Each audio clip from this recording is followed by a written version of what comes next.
Just one big joke. It's a fucked up world. Here we are in. I ain't going nowhere. What's going on, everybody, and welcome back to the Reason Reborn, episode 44. We're getting closer to 45. God damn it! But 44 is a great number because 44 was a great president. God damn it! Shit. That means we're one away from the worst. It's going to be the worst episode because that's what happens with 45. You don't know in this country. I'm here with my co-host, Cardiacsumo. What's going on, sir? How's it going, people? Heading into that fucking Labor Day weekend, so I'm sure everybody's really excited. You know, the funny thing is I forgot that I was actually off this Monday coming. I didn't even remember it was a holiday. I was so fucked up because school starts next week here. So I'm going to run into school buses. I'm going to be spending the morning flying back to Florida. So, well, where are you going? I'm flying up to New York because my grandmother is having her 80th birthday on a Sunday, excuse me. Grandma. Yeah. Cool. Yep. You don't seem too happy about that. I'm not unhappy. I just don't like travel. It's cool to see my grandmother and stuff. I'm not one of those people that love living in airports and shit. Understandable. I'm not going up there for like a vacation. I'm going up there for like pretty much as long as it takes for me to do that, and then I'm leaving. Understandable. Very understandable. Especially since you got to come back like immediately. That sucks. Yeah. Work on Tuesday. Yeah. That's why I don't understand why they call it Labor Day, because I feel like it's a tease. It's like to remind you, hey, you got this day off because you work yourself to death. You're gonna have to go back to work and work yourself to death the next day. So enjoy this one day of respite because you got to work yourself to death. But I mean, is it just like many holidays that I hate? Is that they're never really time for you to just sit and chill. They're time for your family to take up your time. Yeah, that's what I hate. Like, I hate to say this, and it's going to sound horrible, but Christmas and Thanksgiving can be the worst. I do not look forward to those holidays. Yeah, it's like, kind of just want to sleep, especially since I've been working all week, especially if it falls in the middle of the week. Like, for me, Thanksgiving being on Thursday is not a respite because I got to work on that Friday. And generally speaking, the last few years, I actually had to work that Friday and that Saturday. So it's like, I get this one day off in the middle of the week where I'm going to tire myself out running around, seeing family, friends, not resting at all, just so I can work, So, nothing personal to my loved ones, by the way. Just, hey. I kind of feel like I need to rest. If they want to hang out, they should say something during like regular, like I'll take a day off or whatever, and we can do that. Because it feels like they're just taking up all of my holidays that are supposedly for me. Or you know what? Maybe that's on me. Maybe that's my fault for not just like taking more days off.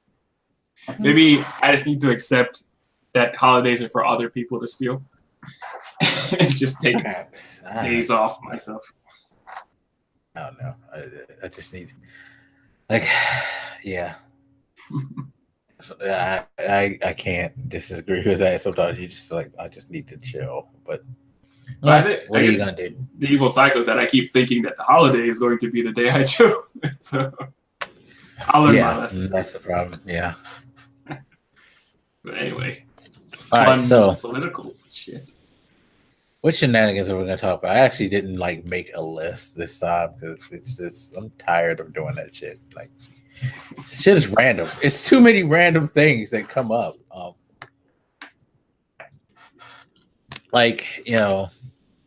Trump in Mexico. Just the random statements, the death of McCain, the Madden tournament shooting. Then you got Trump with this Japan thing. Then him talking about people. What do you want to start with? Because it's like. Let's just do a pick 'em at this point because take your pick on what foolishness you want to talk about when it comes to this administration. Shit. Actually, maybe the Madden thing, because I actually forgot about that, which is kind of saddening because I live in Florida. And it just skipped my mind altogether. No, I can understand why you feel it's sad, but it's actually a testament to what we have become in this nation. Because if you don't know, in Jacksonville, Florida, a couple of days ago, there was a mass shooting. A gamer, I forget his name, and honestly, his name doesn't matter because what he did, who needs to, I'm sorry, maybe it's just me, but I don't need to know the names and remember people who do stupid shit like this because it makes no sense for them to do that, and they deserve no type of recognition, in my opinion. But that's just me because I just find that shit just that detestable. Anyway, he had shot up a Jacksonville, Florida Madden tournament where 2 people were killed, 10 were injured, and he himself ended up taking his own life after the shooting. EA has since decided to cancel the entire tournament so they can investigate their security measures, which I don't think they're taking too much flack, but they're probably taking some flack for. I have kind of a dispute at the flack that they're taking, and I'll explain that later. But what is your thoughts on this whole thing? Well, I guess first, as far as the identifying the attacker here, I know, in fact, in media, there's this argument about not identifying them because you want to give them the notoriety, especially it could inspire copycat killers, which is a thing that happens with such instances.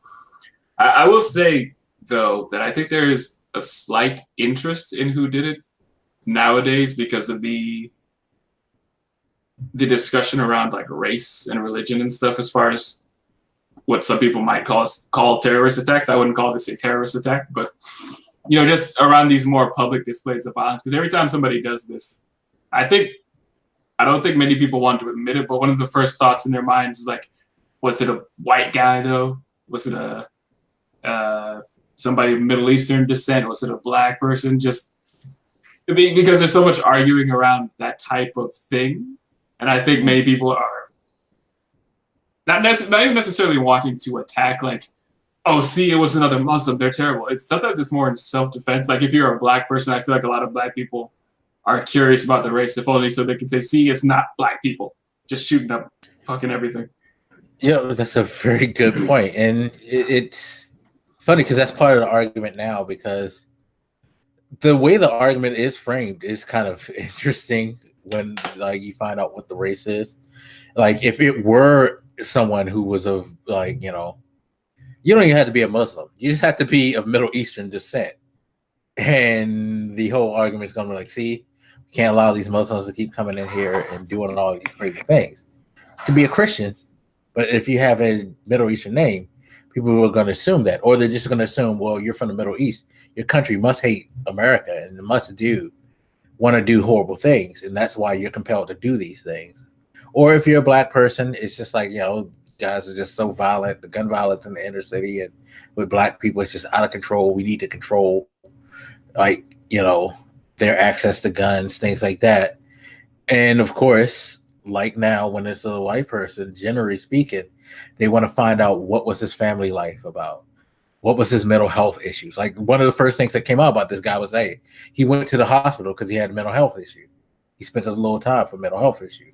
So clearly, that's just the motivation for him doing this, because he was just a crazy guy, which I understand talking about mental health, and I am an advocate of speaking of mental health, but I'm not an advocate of throwing mental health up there as a shield as to why someone did what they did and why we shouldn't talk about whether or not there is possibly some type of social or racial component to this. Like I was saying to you the other day, there's something to me that's socially wrong with how we love to want to jump to doing the violent thing to solve issues, period. And yeah, it can be something that has to do with mental health, but it's it has to be something beyond that, because a lot of times people we talked about how like sometimes you just react and you're like, yo, I want to choke the shit out of somebody or something like that. Like the first thought in your mind is to do something violent. And with some people, it's not just to think, but just to do. You know what I mean? It's like if I have a gun, I'm just gonna kill whoever pissed me the fuck off. Right. You know. Yeah, and that was my argument at the time, was that when you have the ability to actually carry out your crazy thought in the instant you have that thought, Right. where is the window in which you realize, like, no, wait, this is a stupid idea, or you just calm down? It's a much tighter window when you can actually carry out the crazy action in your head. Yeah. Because you don't have that time, especially if you're carrying. And in a state like Florida where I'm sorry, it's like people like to bang on you, Florida, for the whole stand your ground thing and your concealed carry laws, but it's a problem, especially if you have someone who feels like that's the way they should resolve issues walking around, or if they feel like they need to have a gun so if someone confronts them, they could take them out and claim they're standing their ground. It's not a cool thing at all. It's I guess I can see somewhat having a gun for self-defense and all that shit, but it's just so stupidly implemented. Like, the idea that you can use a gun to defend yourself, fine, but I'm pretty sure there's a more optimal way for that to work, and to have a law that doesn't just allow you to just shoot people with some very loose definition of self-defense. Not that that's particularly relevant to this case, because that's not what that was. That dude just, apparently, it's been suggested that he was a player in the tournament, and it's suggested that part of his motivation was that he lost and got angry. Yeah, and it doesn't help that he had actually lost earlier that day. Sure. You know, that like helps support the argument that possibly was his motivation. But no, and it goes back to something else we talked about. It's like, okay, one thing to allow people to carry, but the type of weapons that you're allowing them to carry and have access to. Because what type of gun did they say this was? It was an automatic rifle, right? I don't think it was an AR-15, I don't think but it was. The article I saw, I don't think they specified what it was. Or at least I didn't see it specified. Okay. I'm curious to know what it is, because if it were like a handgun, okay, that doesn't make it excusable what he did. But a lot of these killers, you tend to see these guys using really high caliber, automatic, high volume weapons where they can spit out like tons of bullets and take out mass amounts of people. Like this guy, he hit 10, 12 people and killed 2. So my thinking is this wasn't just like a handgun, because unless he's like one of the best shots in the world, it could just be and that reloads clips pretty quick. Could just be that the place was crowded. Plus, if I remember correctly, I think he had 2 weapons. So yeah, see, I don't know. I don't recall them specifying enough, but I vaguely remember them saying he had 2 weapons. And I remember when we were talking, the thing that stood out was like one of them had this laser sight or something on it. Yeah, see that. And I guessed at the time that they were handguns because he managed to sneak in 2 of them. But I don't know. I don't have any real information on that situation there. Well, and I think this goes to the whole security thing and like how he got those things in the complex. It may be a question of the laws, because again, if you are permitted, you can walk around there. I don't know exactly where he's from. If someone knows, please let us know in the comments, because he could have been a Florida resident who did that. I'm not sure exactly. No, he was from Baltimore. That's right. Yeah. If I remember, he's from Baltimore. Yeah.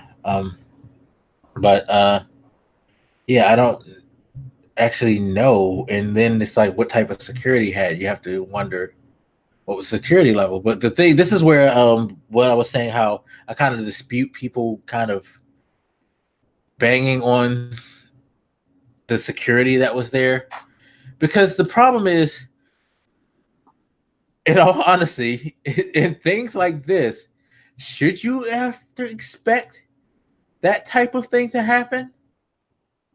It's just like with the school thing and like all these like mass shootings that we're starting to have, we're having in places where, generally speaking, should you really like who necessarily actually sat and game plan for this to be a thing? This is really the mass shooting things is, it's happened before in the past, but it's fairly new in the frequency that it's been happening.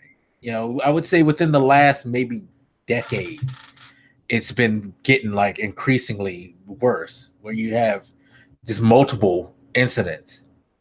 I mean, what is this, like the 20 something mass shooting this year alone?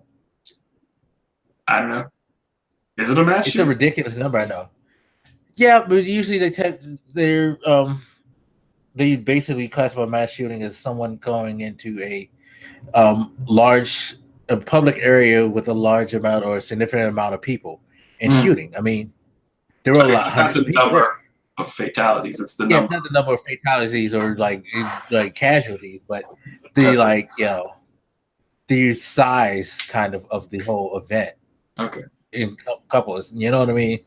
No, I had seen somewhere they referred to it as a mass shooting, and by the way, I'm obviously not like diminishing the lives that were lost. I just remember thinking, what is? I meant to look it up later, but I guess I forget. I was like, what is the definition of a mass shooting then? Because at this point, it was about 2 or 3 people killed when I had read that thing. So yeah, and 10 people shot, and other people shot. So it's like, yeah.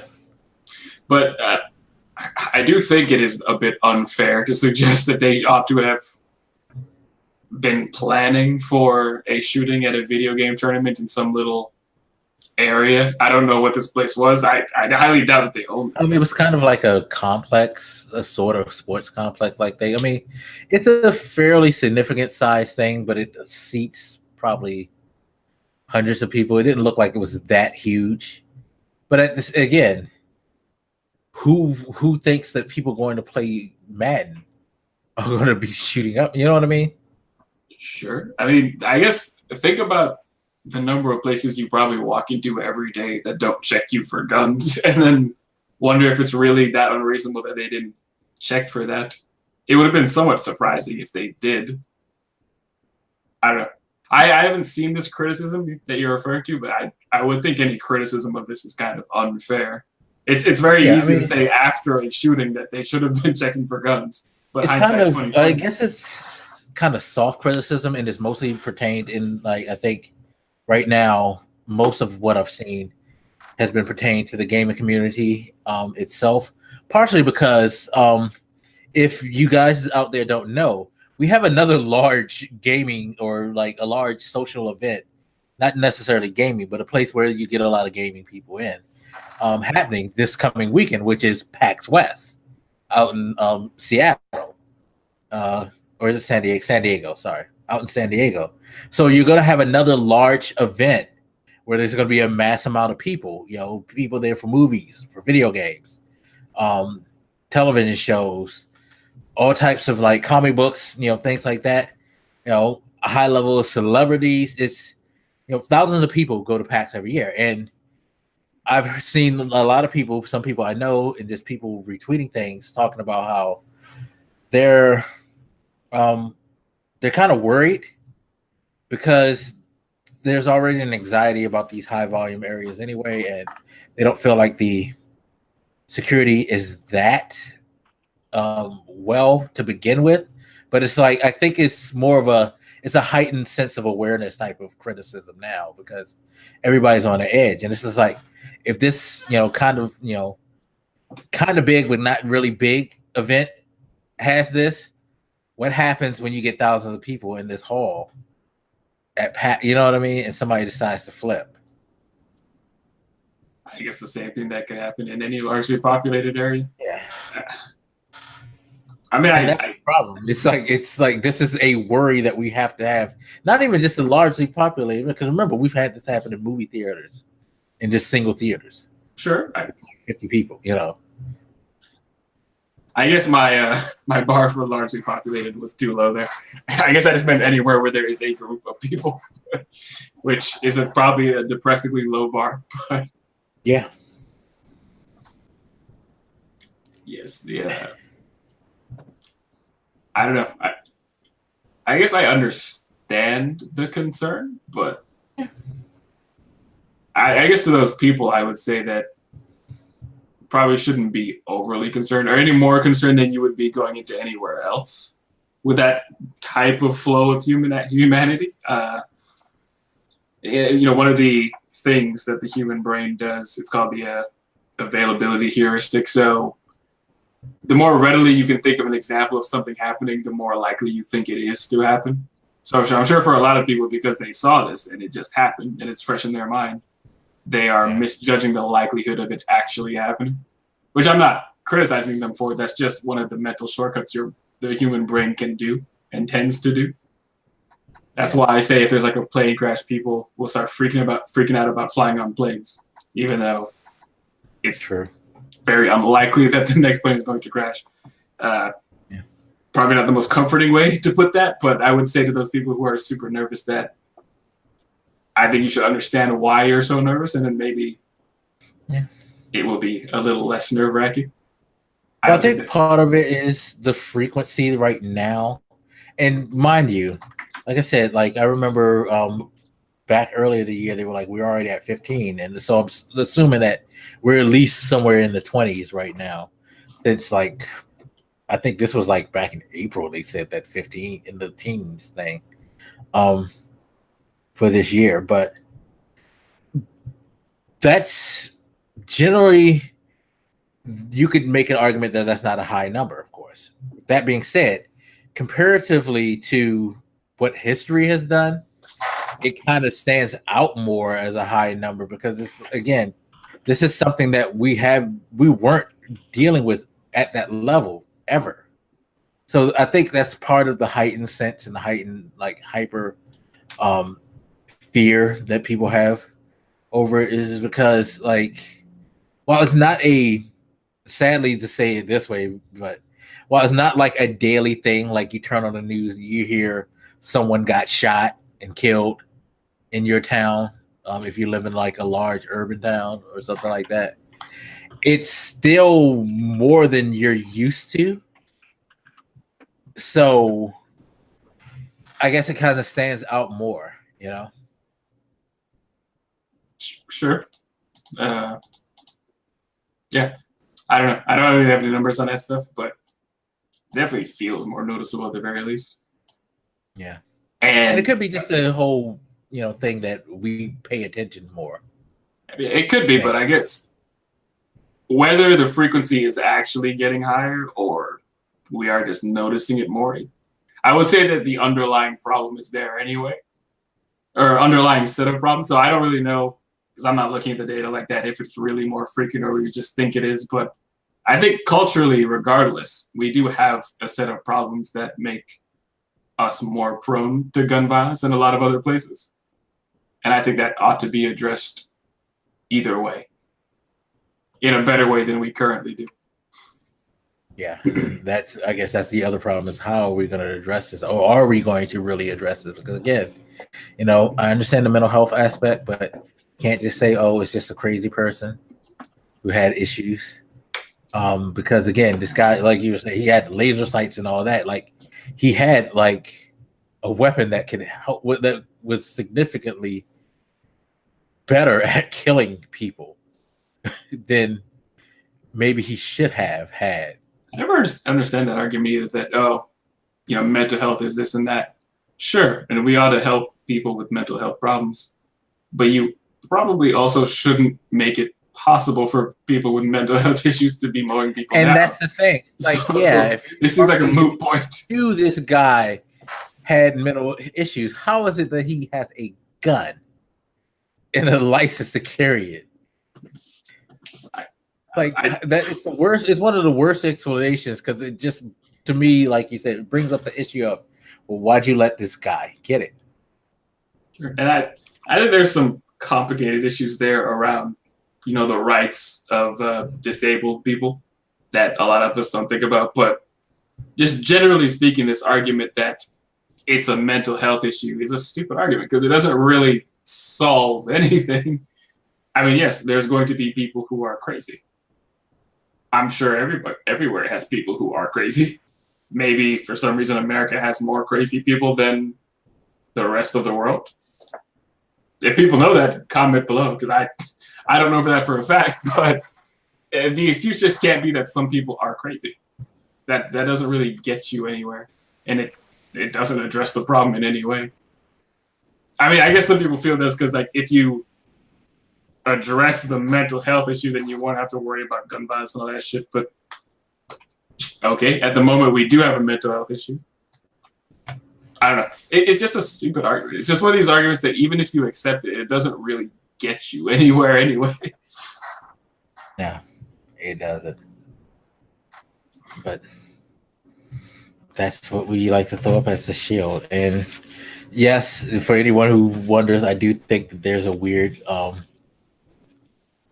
like habit of when it's a white killer to use that, but when it's a person of color, there's something wrong with those people and how violent they are and how we can't trust them and how we need to like get rid of them or protect ourselves from them, because yeah, that's what generally happens. You know, again, ask your president about the wall and the MS-13 thing, about like with the girl that just got killed, the body that they found of the jogger, and how they were like, yo, this is because they found a dude was Spanish and he wasn't documented. It's like, oh, see, it's what happens when you let MS-13 in this country. And it's like, yeah.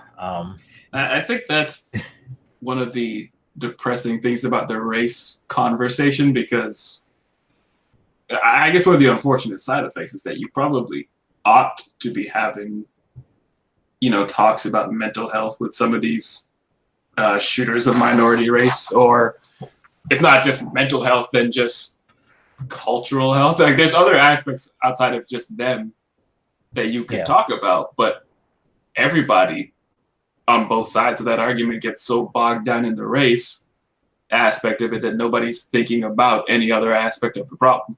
We're not thinking about or too much about like how much violence, you know, these kids are being brought up in and around. We're not thinking about that personal child's mental health issues, and we can't have those conversations because we're too stuck on the race one. So, and that's part of the reason why I wanted to send it to you. I was like, what's wrong with us culturally, not just, you know, black. I could talk about black and white culture, but as a whole, it's just this country is fucked up when it comes to violence and guns, period. And something needs to be addressed as a whole, period. I mean, we can go into the subsections of it, definitely, but there's just an overlap, because I start thinking about things like, you know, think about the history of this country, and when it comes to violence, like how it was an honorable thing, like if you had a dispute with somebody, to shoot it out in the middle of the streets. You know, it's like, why was that the way to handle a fucking like you cheated me in cards situation? You know what I mean? I mean, yes, stuff like that. Honor culture was a very dangerous thing in early American history, and you know, it kept on going at least throughout the American South for some time afterward, and I think it still persists to this day, especially in some places. Definitely, because if this guy's motivation was, I got my ass whooped in Madden, he followed the honor code. No, you can't beat me. Kill you for besmirching my honor. Yeah, it's a crazy motivation, but it's not too unusual in our history, I guess. I might have mentioned it before, but I remember I was going through some book and they had referenced an interesting argument that I had never thought of. You know, like in the Black community, there is essentially a type of honor culture there. Definitely. And the argument that they made was that actually spawned out of like American Southern whites, because, you know, they had that type of honor culture earlier in history, and because of their influence on African American culture, that at least some of that mindset about, you know, honor and protecting one's honor through violence came out of there.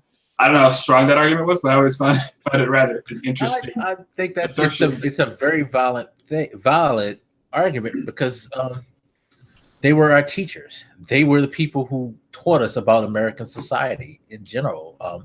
yeah, they enslaved us and treated us like livestock, but as human beings, we all learn from, our quote unquote parents. In this case, our masters were, the people who raised us in this country. So yeah, definitely. It's just the same thing how I say about how, like, I think, we have a hyperbolic thing with religion, or, the hyperbolic way that we look at, homosexuality and stuff like that.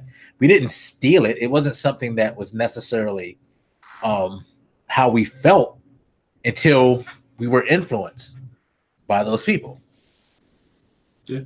Of course, over the years, it takes on a bit of its own flavor, but yeah, it's interesting to think about how it arrived with us, because especially in African American culture, which again, this dude, I don't think he was African American, so it doesn't really mean anything for this particular case. But just on that note, it's really very hard to kind of separate certain influences culturally, because no culture lives in a bubble, right? Especially not African American culture, because it pretty much sprung up from here, surrounded by an already existing culture. So it is interesting to think about it. It does seem like there's a different type of thing when it comes to the honor thing with the racists, because again, you don't necessarily hear of many Black people who say, I lost the game, so I'm going to kill you. It's a lot more personal issues, I think, or things that have been made more personal. Like gang violence is kind of an over-exaggerated personal issue, because you're kind of told, well, because you're a part of this group, I have to not like you. Well, I think the calculus is different. So in a more traditional kind of honor culture sense, you're engaging in violence because you can't afford the social strike that might hit you if you don't. Like, some people say, like, I ain't no bitch, right? Like, you can't afford to look a certain way because it has, one, social consequences, but two, it can even have physical consequences depending on your surrounding. You really could be in more danger if you look weak. For this kid, it's kind of hard to know exactly what his motivation is, because I assume he's dead, but I don't know. He killed himself. The brave way to deal with it. Right. So I can't exactly peer into his mind, but I don't know if he was motivated just because he was embarrassed, or if it was just a pure fit of rage. I can't nail down quite what his motivation was. I guess what I'm saying is, it seems to be sort of more self-motivated than socially motivated, like a lot of Black violence is. Again, like you said, a lot of people don't want to be no bitch. Yeah, I think that's a good way to put it. They don't want. I doubt he was motivated by the way he looked to them. He was more internally angry at the situation as a whole. Yeah. Which, I'm not saying one is better, but they're different. And yeah, they're not, but it definitely is different. And definitely no real better, but it's an interesting contrast. I don't know how it plays out culture, but I do get the sense that other races tend to be more angry in the way that he was angry. Just something bad happened, or I don't like something. Fuck it, Yeah, it's an interesting discussion. It's a discussion that people need to have, by the way. And I did a video about that. It's like, you have to start talking about this shit. Stop fucking, again, just saying, oh, mental issue sucks. Oh, well, that's just the way society is gone now. No, y'all need to fucking figure this shit out.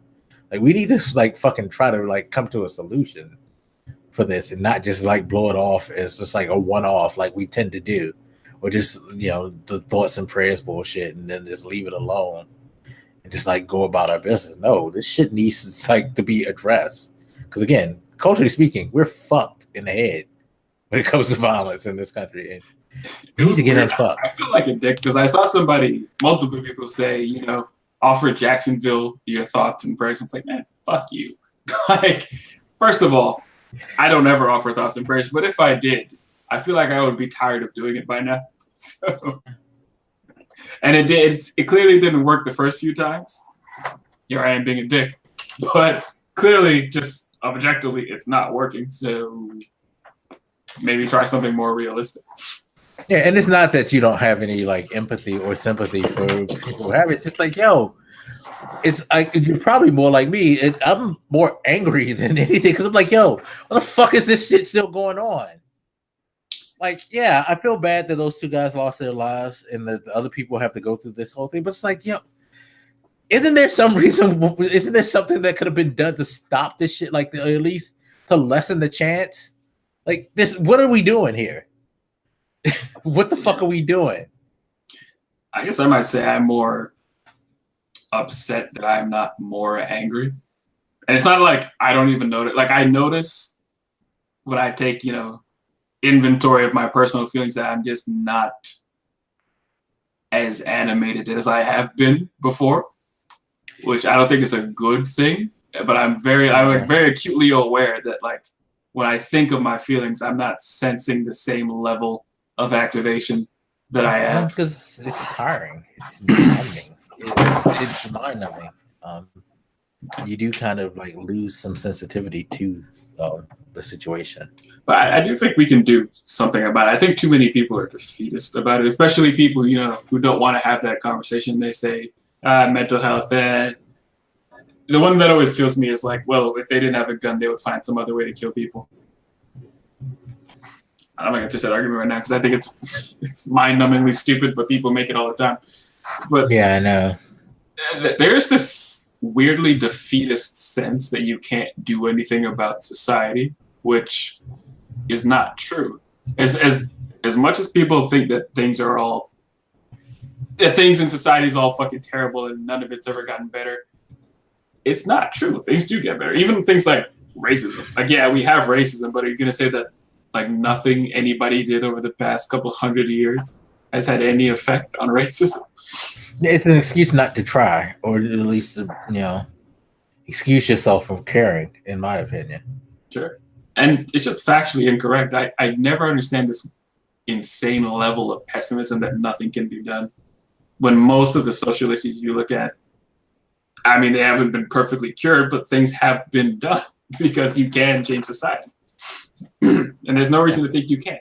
History is on the side of people who think you can change society because it has changed a lot. By the way, I'm going to send you a link of some nonsense as we start to get into Trump nonsense. I don't know if I sent that to you or not, but yeah, it's some bullshit. I had seen it. Okay, yeah, this is some bullshit. But, I guess we could move. Anything to change the news cycle? It's just dumb, but yeah, hopefully, eventually we'll get there with the whole violence thing. I'm not one of these people who feel like you can't do anything. Again, have the conversation, people. Like with most things in this country, we start having this and taking it serious and not backing off from it, where we can probably fix a lot of things. Except for this fucker here. There's no fixing for him. So Donald Trump, of course, has a myriad of bullshit that he's been doing this week. Why can't he just have a normal human being week? Is it totally impossible for him to behave like a normal human being for like at least 5 minutes?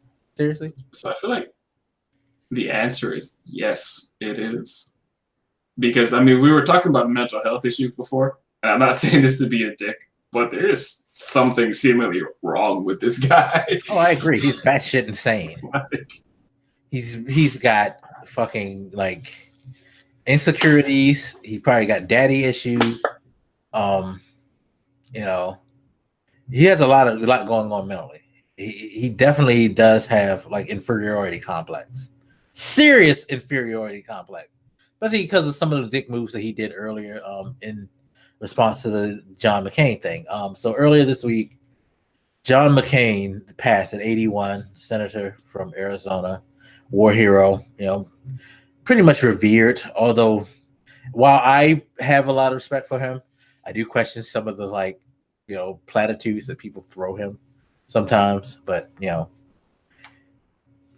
whatever. I'm not here to like vilify this guy or like try to take down like it was the thing.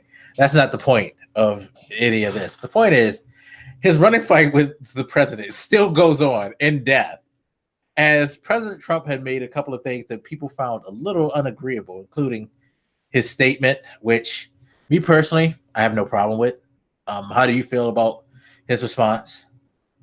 Which statement? Death. Oh, his response when he gave his whole, he basically gave the thoughts and prayers. Oh yeah, that tweet. I mean, fucked if you do, fucked if you don't. Right? Like this guy clearly didn't like that dude, and they had very public beef because Trump is an asshole, essentially.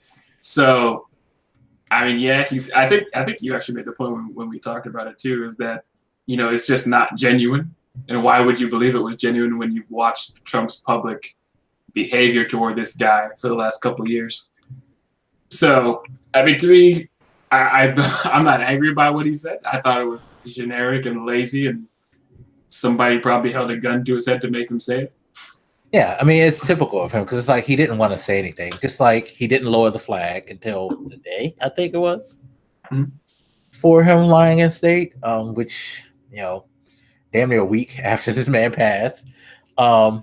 There's reports that he was given a speech written by his staff that praised and honored McCain in what they thought was the proper light, and that Kelly and Sir Huckabee Sanders both implored that he use that speech and said, kind things like remind people of his heroism and stuff like that, being a former POW and all of that. And he just flat out said like, no. Which again, it's a dick move, but at the same time, I'm not really uncomfortable with that. Like, because again, he didn't like the guy, and it would have been more distant, especially for someone like him, to try to say something of that nature, because that's against what he normally does, what he's capable of doing.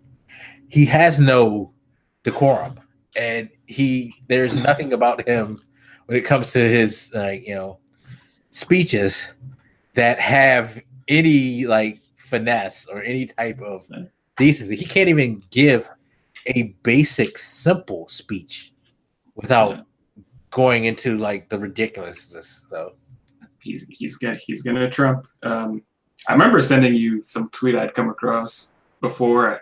I remember him shooting that shit out that some woman in my newsfeed, she was essentially saying that Trump would be a dick right after McCain died, and I was like, why do we have a president such that the public feels the need to warn him not to be a dick when one of the senators dies? First of all, you shouldn't need to say that to any adult, but you especially shouldn't have to say it to the president. Like, I know people who were like criminals. Like, you could see like people in rival gangs, they wouldn't even come out and say that shit. They might privately laugh at that shit, but publicly they're just gonna be like, all right, whatever. Okay. Just stay quiet. If you don't care, shut the fuck up. I'd rather just shut the fuck up. And that's why I think like people making the whole big deal, like, is he gonna say anything? What should he say? Like, he don't need to. He don't like this guy, and McCain didn't like him. That's why McCain said he's not to show up at his funeral whatsoever. Like, when somebody makes an explicit like request while they have a terminal disease that they don't want your ass at their funeral, you're not liked. Furthermore, McCain also put out a statement where he took a swipe at the president, talking about we shouldn't be fearful of the presidential woes and shit that we have, and that things will right themselves, and that we're strong enough to get through this fucked up time that we're going through. He took swipes at that guy in his fucking farewell speech. They're all dead. Sure. So no, Trump shouldn't say anything because he don't want you to say anything. I'm sure if you ask McCain directly to be like totally 100% honest and not try to be diplomatic, he'd be like, I don't even want your name in my mouth. Don't even speak of me ever. I'm fine with that. because you don't even deserve to say my name. It's probably how John McCain feels about him. I mean, I guess two things here. First, you know, that argument is based on where we are right now, and I think it's a valid argument. But if we could take a step back in time, I would say we shouldn't be where we are now. Like where we are where we're at because one, he's a total dick generally, which is why McCain doesn't like him. But as far as why the public cares, because there's plenty of people that don't like Trump, but they don't have this type of beef. The reason the public cares so much is because Trump was always saying things like he's not a war hero because he got captured, you know, deriding him because he voted against that healthcare shit. I mean, he was always attacking McCain in very gross ways, which is why I think many people want him to kind of take it back in a way, because it's not just like they just didn't like each other in general because they had clashing personalities. Trump attacked him in pretty disgusting ways. So, I mean, yes, given where we are and the fact that they had this issue, I see your point, but I would say like we shouldn't have even been here, especially given the fact that the guy, you know, had a brain cancer diagnosis, I believe it was, for about a year. So I feel like you had plenty of time to mend this fence, if only because of that. I'm not saying that somebody dying is the best motivation, but come the fuck on. Like, while this dude was dying, you were still going at him. Yeah, he has no like understanding. Like maybe I'm going too far because, like you said, he kind of poked the bear and pushed in a way. You could say he pushed McCain too, feeling this way because it's like, okay, McCain fucking did not like anything that Obama wanted. He railed against Obama policies. He had issues with Obama. There was some things that he agreed with, but for the most part, they were rivals even beyond the presidential run that they had against each other. You know, they didn't agree on a lot of like political issues. McCain was very frank and candid about how he didn't agree with those things and all that. But I think the difference that you see was it never got personal. It was always about like the business. At the end of the day, they were respectful of each other, not just, you know, as colleagues or, you know, rivals, but as human beings to know, look, this shit ain't personal. So why am I going to treat you bad? And that is the reason why Obama's going to speak at his funeral, because he had no personal angst against. He just didn't agree with his, you know, beliefs, which is fine.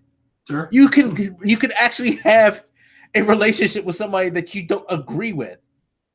It sounds strange, but it's true. You can actually have a relationship and have a mutual respect for each other. You know, no bullshit. And I think it's funny because I've heard, like, I know, I remember seeing Charlamagne the God say, like, maybe it's better that Trump did something like this or something, like, because maybe he was like, maybe Trump should show up because wouldn't it be better to have like the motherfuckers that you don't like at your funeral so you can leave like a message to tell them how phony they are for showing up, and because a lot of people are going to show up that really didn't care about him as a person.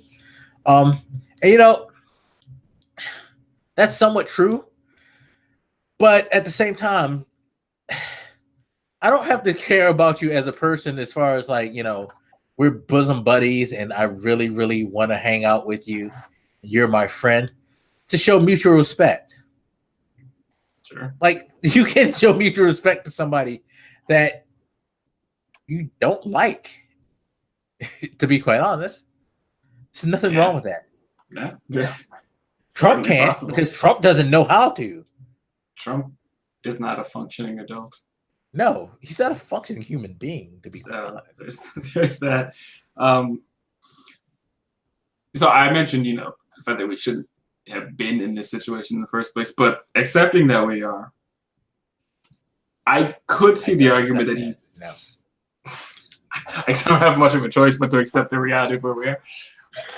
Accepting that, I could see the argument that he still should have said something, if only because people make the argument that part of the duty of the president is to be uniting us and to be a moral leader of the country, not just the leader of the executive branch, but like they should be morally standing up and uniting us. I think it would be incredibly hard for him, not just because he's, I think he's a piece of shit, but because of what he's been saying and doing in this case. But I could at least see the argument that he ought to have tried, if only to fulfill the capacity as president. But again, I don't think he would have succeeded because of what he's been saying this whole time. See, I kind of like would agree, except for I feel like we've gotten long past the whole like, well, give him a chance thing. Like you always hear people, he may turn it around, he may be president. We're closing in on close to 2 years now with this man.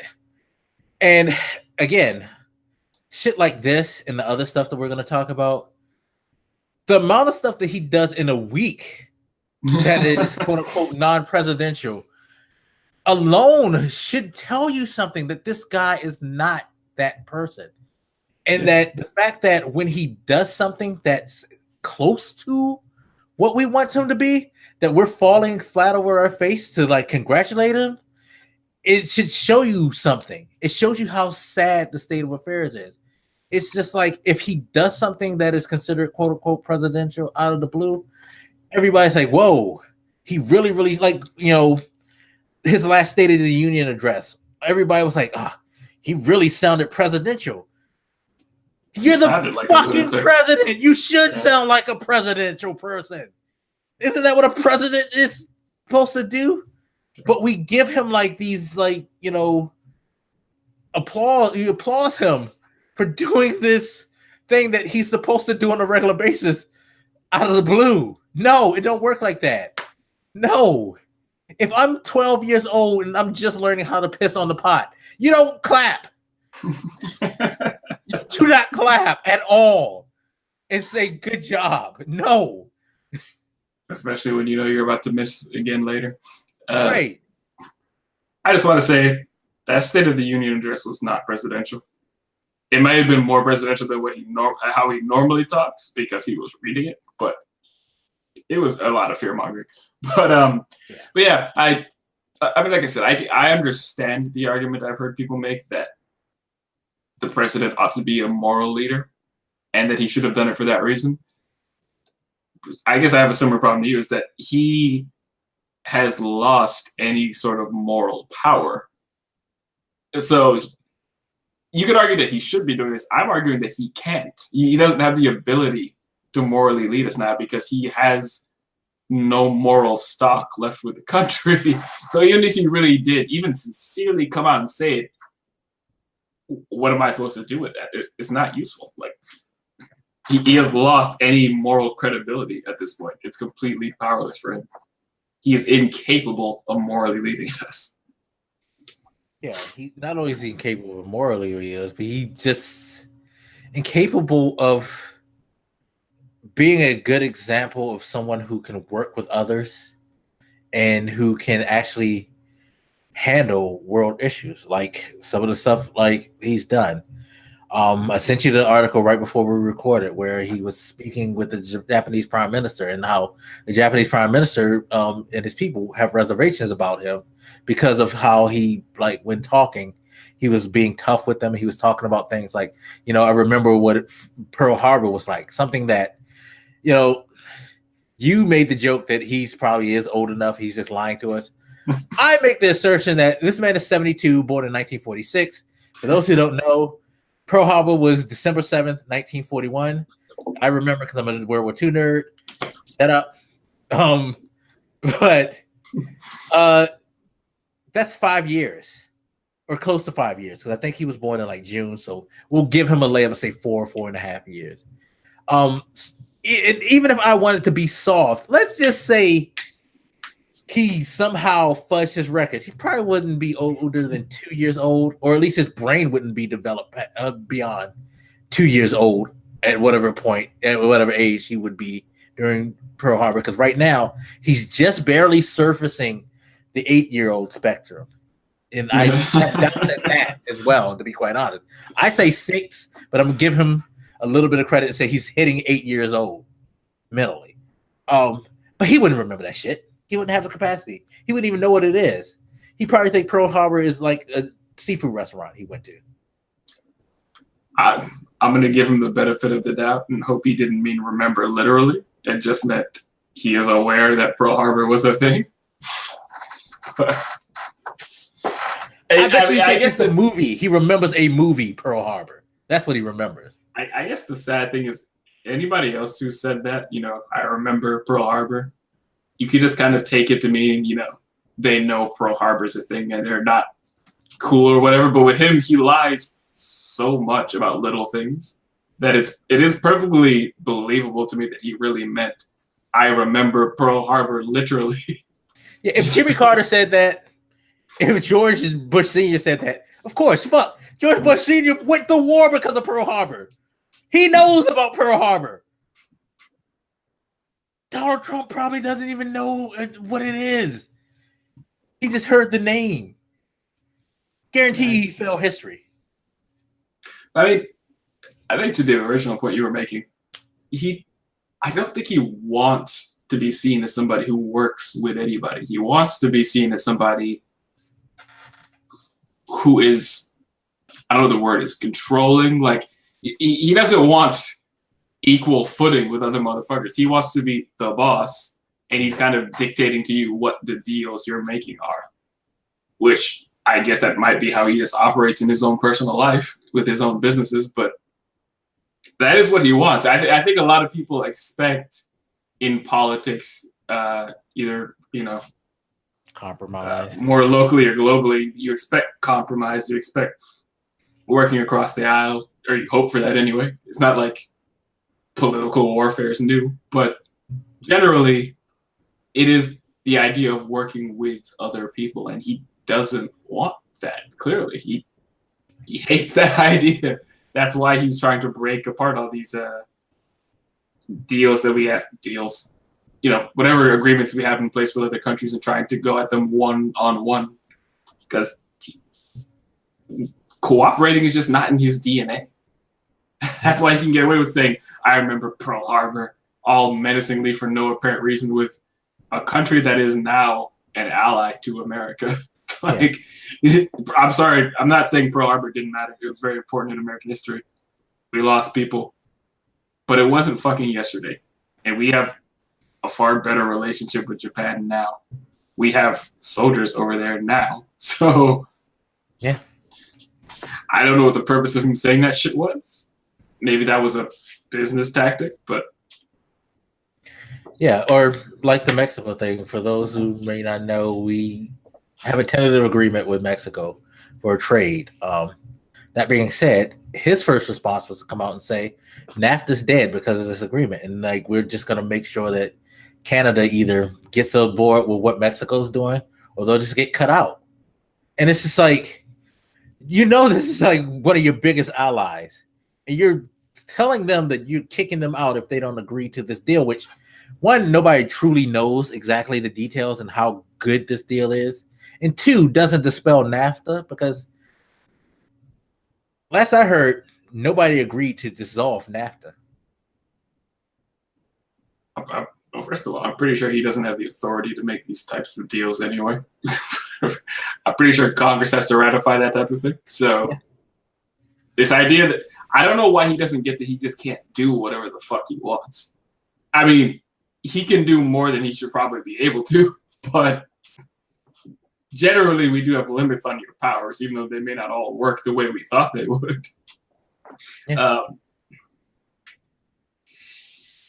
Do we even know what's in this supposed deal that he, tentative or otherwise, has struck? Because I watched him talk about this for 20 minutes, and I still don't know anything about what he's supposedly in agreement with them for. And it got even weirder because he had the call with the president where he said, like, you know, once we sign this deal, I'm going to hug you. Hopefully we can have a hug. And I'm just like, wait, what? You're asking this grown man to hug you if he agrees. Hey, what the fuck? He's into Mexicans. Mexicans are attractive people. You know, whatever. I mean, let's be honest. That's all he wants, right? He wants the cameras. He wants to be seen as this dude making these fucking deals, doing awesome. He wants all the fanfare. what other reason was there to even have this thing he did where he called it the president, the Mexican,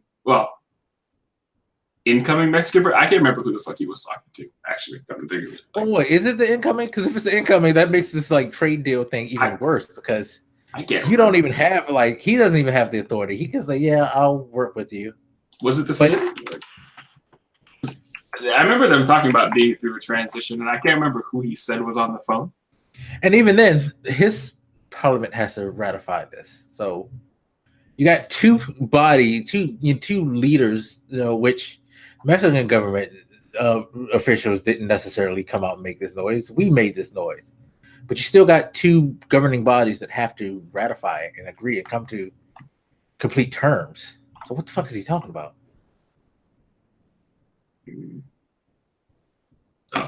Whoever it was, it probably was their president. But yeah, it's Enrique because he said, "I want to hug you, Enrique." Enrique is a sexy name, but I mean, yeah, that's all he wants, right? He just wants this fanfare. He wanted that moment. There was no reason to have this phone call on TV that I can see, especially because he didn't actually tell us anything about this supposed agreement that he's in. And more to the point, this agreement is not even really close to done, right? Because they don't have the power to do it. So there's literally no other reason I can think of other than just the visuals of it. Yeah, no, it's a photo op. That's all he's about is just photo ops.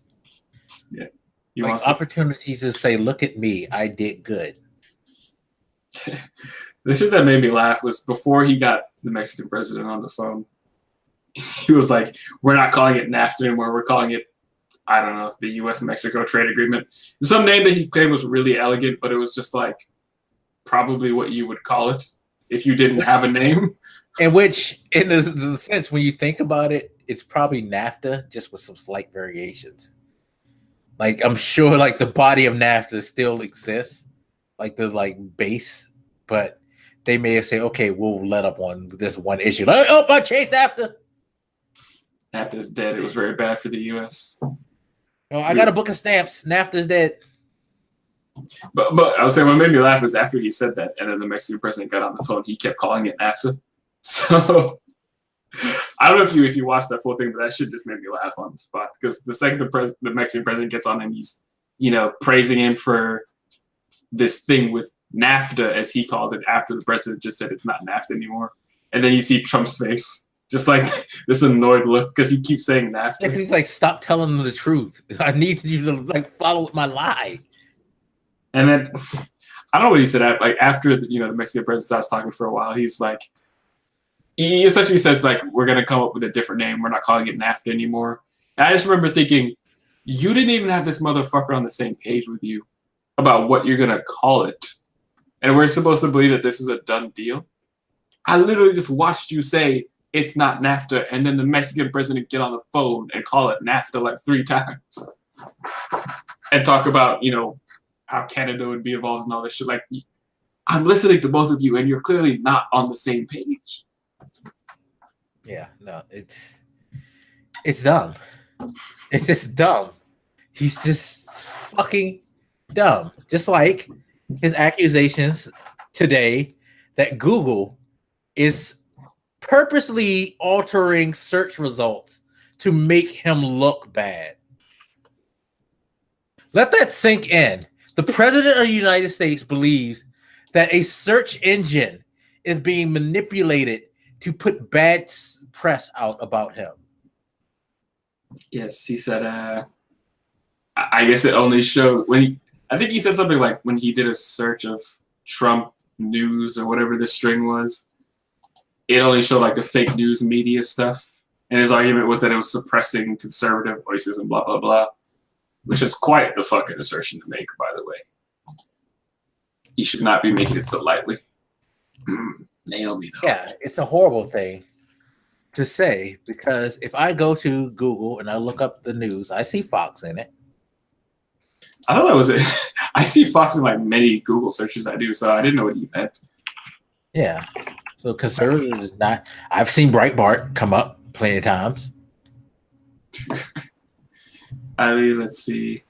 I guess if I do a quick Google search of Trump, I will say right now the top 3 things that I see news-wise: the CNN, NBC, and US Today. So maybe that's his validation that he did a search like I just did, and those 3 places he don't like. I would say on the news tab, I don't see anything from Fox, which I assume is pretty much the only thing he considers as. Yeah. Which, by the way, I think is part of the problem is that he considers most things to be fake news. So that includes CNN, MSNBC, or NBC in general. Maybe the Washington Post, I guess. Like, I think part of the issue is that he considers most of the news to just not be real. It's kind of hard to say, you're suppressing conservative voices if you think conservative voices is just Fox, which is not true. I know. Yeah. The funny thing is, it shows, again, his lack of understanding for things, because one of the things I remember, I don't know if it's still true, but when it comes to search engines, when you see the stuff that's at top, it's generally the most popular, the most trafficked. So the things that get the most traffic. Maybe Fox is in the most trafficked place, so it doesn't necessarily fall on top. You know what I mean?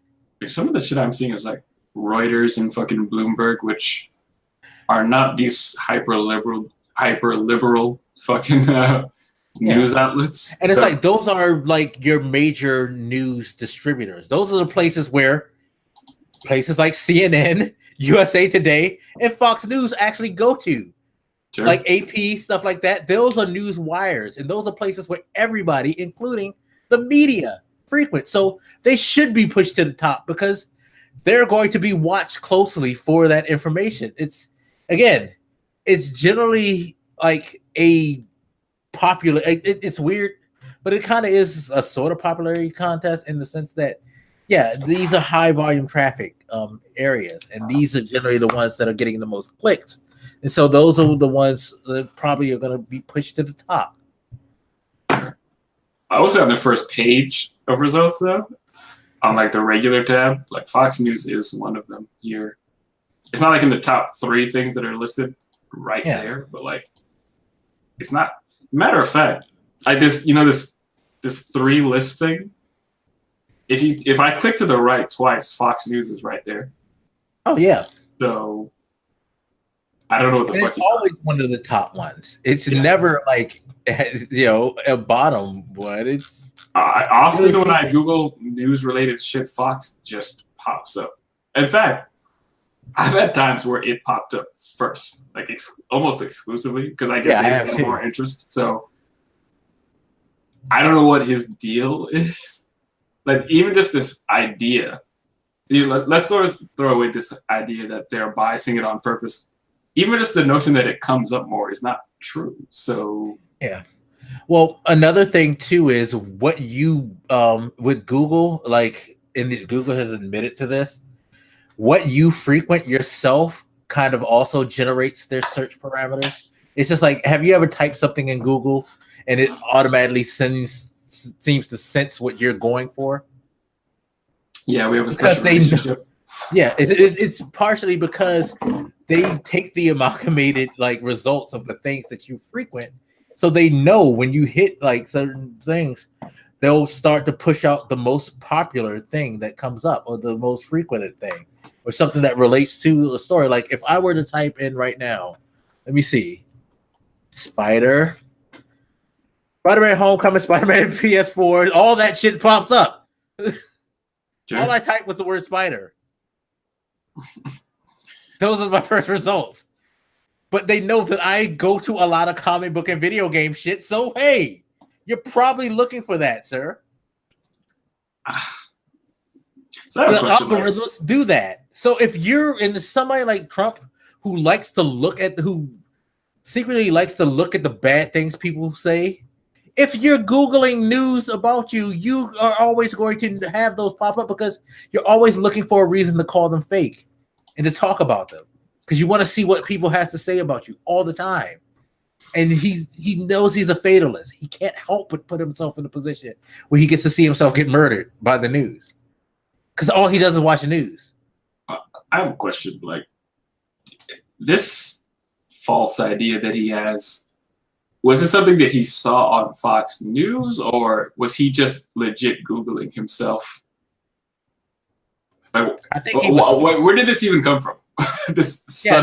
It wasn't this story. I really believe that either he Googled a lot or someone, maybe not a Fox. I don't think Fox ever did a story, but someone around him had to have said something if it wasn't just him Googling and coming up with this. Because, no. That was my main thought. I was like, what? I would like to think that, and I hate to say this because it's not flattering of him either way, but I would be more appreciative of the idea that he has someone in his ear telling him this nonsense than the president of the United States is just sitting around Googling himself and coming up with these theories. I guess you're more charitable than me because I was really under the impression that he just was Googling himself. No, I think I'm totally 100% believe with you on that. But I would like to think that this is what he's doing. I agree. Yeah, he's Googling himself. But it would be nice to be able to say, yeah, Sean Hannity mentioned this to him in a conversation or something asinine like that. That would be a lot more agreeable. That would be wonderful. Because I feel like that's what got missed in all this nonsense here is that this guy is just taking a shit, Googling himself in the middle of the night. And that's probably what it is because he's always on his phone. That's why he's ready to tweet this stupid shit. Because it's like, what are you doing? Come up with this shit. Oh my God. Which I guess goes to one of the criticisms is that he cares more about news coverage of himself than he does about his actual job. So I'm not surprised that he would really be Googling like Trump news because I'm sure he wants to see what the news, including the fake news, is saying about him. Yeah, he needs that reaction. He has to see is how you feel about him. God, this guy's a fucking moron. It gets even worse where he tells evangelicals that if they don't come out and vote and the Conservative Party loses, that there will be violence because the other side is going to come after them. Yeah, that happened. Anyway, apparently that's normal now to just do that. Yeah, because if I get the person I want in office, my response is to beat the shit out of or murder the opponent for losing. So I know it's kind of hard to remember now, but if we jump back to the election, the presidential election in 2016, there was, I recall, some concern of violence in that Trump was kind of stoking up, energizing his base to believe that if and when he lost, it was because the game was rigged essentially, and there was concern about what would happen if they were to riot under the belief that the only reason Trump lost is because he got fucked out of the election. Well, surprise, he won, so we didn't have to worry about it. But no, not necessarily though. Maybe not on that level, but we did have to worry because remember, one of the first images that we saw the morning after was in North Carolina on the highway, the KKK hanging flags over overpasses and celebrating. Not too long after, you had a bunch of those college incidents where people racists were going up to African American and other minority students, harassing the fuck out of them, threatening violence, things like that. So, yeah, he did spark violence, but in the other way. And that's the thing that I find very, very funny about his whole proclamation that if evangelicals don't vote for the Republican Party, that there's going to be violence, is that when they all came out and voted for the Republican Party, the threat of violence seemed a little bit more heavier. And it was acted out in random acts and different things. People randomly coming up to black people talking about they're going to be sent back to Africa, telling fucking Hispanics that we're going to put the wall up and send you back to your country, telling people who were from the Middle East, they get out of here, fucking Muslim. All that shit, that shit spiked.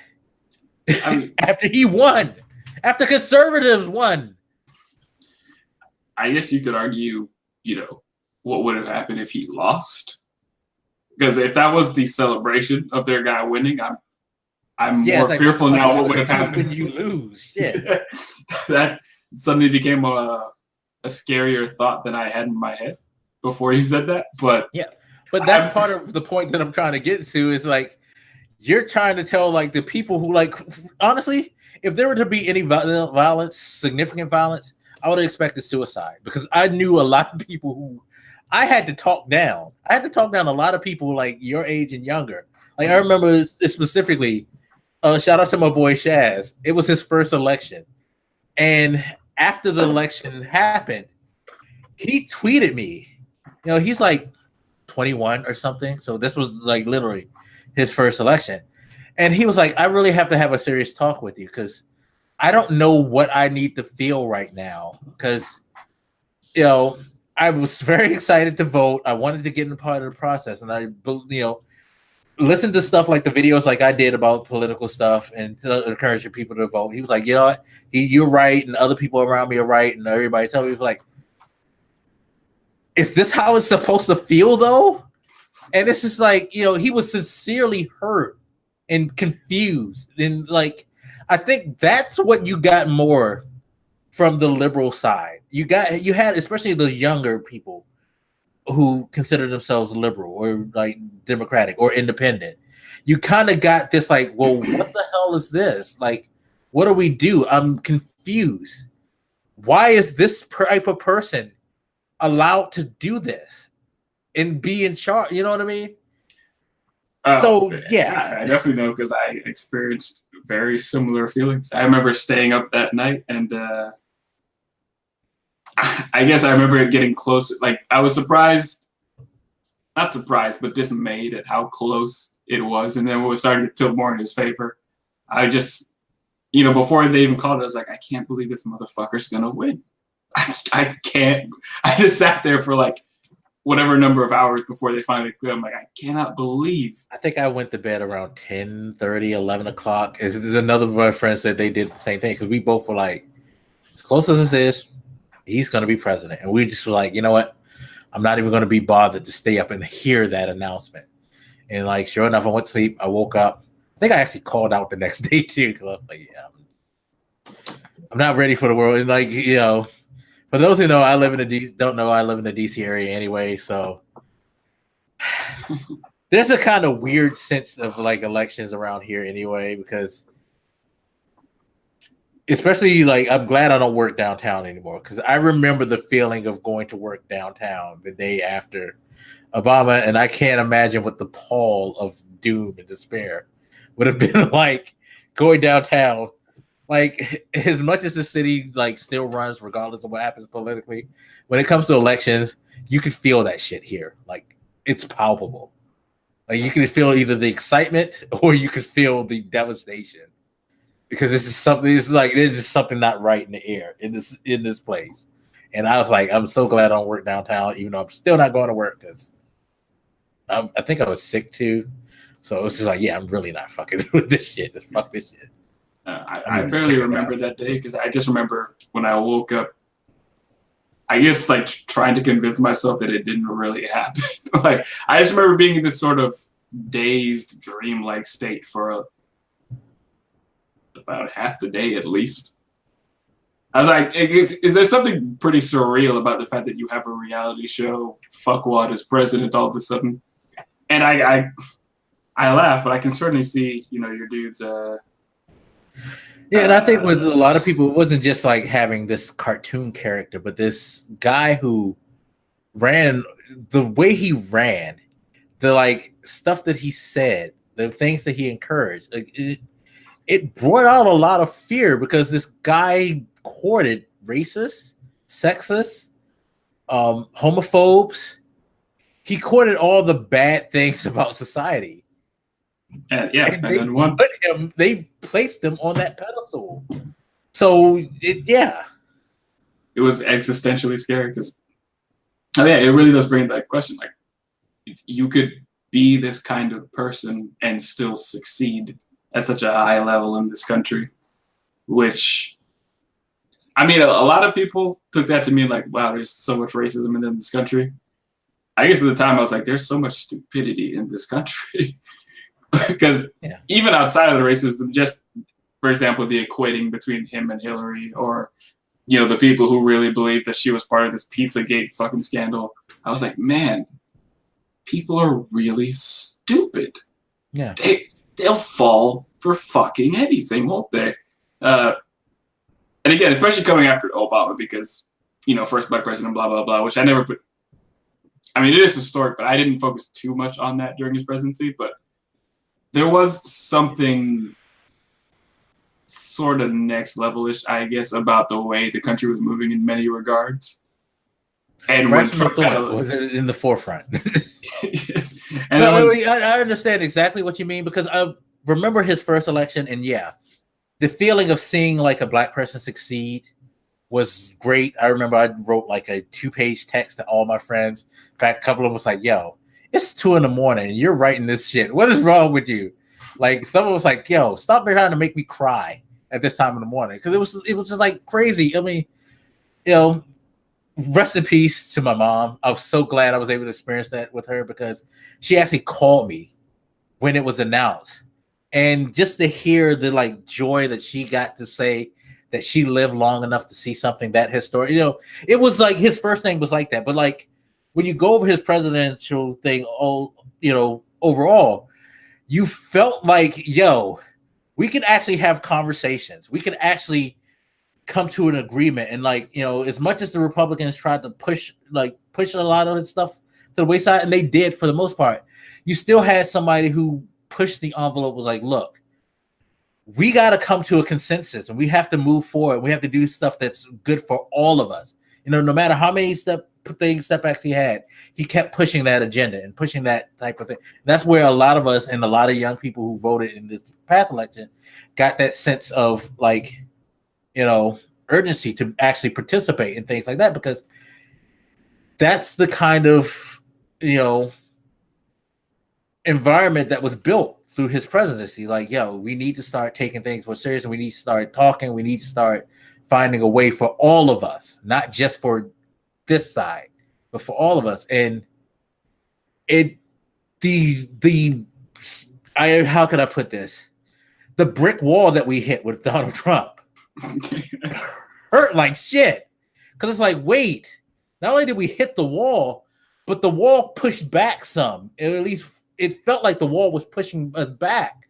Like, wait, we're going forward. Why are we going backwards now? Yeah. You know, so that, first of all, fuck you. That analogy is amazing in so many ways. But I mean, yeah, I think that was the most alarming thing about it, is just because as much as people want to act like society isn't improving, it is. And I think we all kind of, whether we wanted to admit it or not, noticed that, especially under him in many ways. And then all of a sudden, the momentum just got stopped. And I think that's the scariest thing about Trump, is that it's not just that he took us back, it's that he continues to take us backward. Environmental regulation is a perfect example. There was a lot of progress made. Like, it's like he's trying to kill science completely. Yes. He's constantly taking us back on that, which I think ought to tell you how much progress must have been made under Obama's presidency around that issue. And I think it's terrifying that he's going to bring us back on so many ways in that arena alone. I think I hope, I guess, we survive the presidency. And I don't think, you know, his presidency gets rid of the progress we have made, because as many people like to, you know, ignore the fact we did have a black president, which I do think is a good indicator that we were / are heading in the right direction. But I also think Trump is a nice reminder that you have to keep pushing it in that direction. It doesn't just happen by itself. It happens with the work of the people in the society. And people actually committed to these ideas. It's not automatic. So yes, it is getting better, but it's getting better because people worked for it, you know. What's his name? Sorry. Martin Luther King he's not just an irrelevant figure. His work mattered. All right. And it had an effect. And if you don't believe it had an effect, then you shouldn't celebrate his birthday. You shouldn't celebrate Martin Luther King Day. Because if you're going to say that racism has gotten any better at all, then you're saying that his work was worthless. So, but I definitely understand your friend's feeling there. I shared quite a bit of it, and it was quite difficult to wrap one's head around. Yeah, no. Gosh. We're closing in on the next election, and oh my God. Again, I'm a history person, but I don't remember all dates. But November 8th, 2016 is always going to be one of the worst days in the world, historically speaking. God damn it. Oh, we're closing in on that shit. I'm sure most of the powers would agree. I do find myself very curious to see what happens in 2020. And by that, I mean afterward, because I like to assume that we're going to have a regular human in office again. And I wonder how America recovers. Because it's not like we can just put a rational adult back in office and then pretend this didn't fucking happen. You know what I mean? Yeah, no. It happened for 4 years. And I think we're still going to have to reconcile that.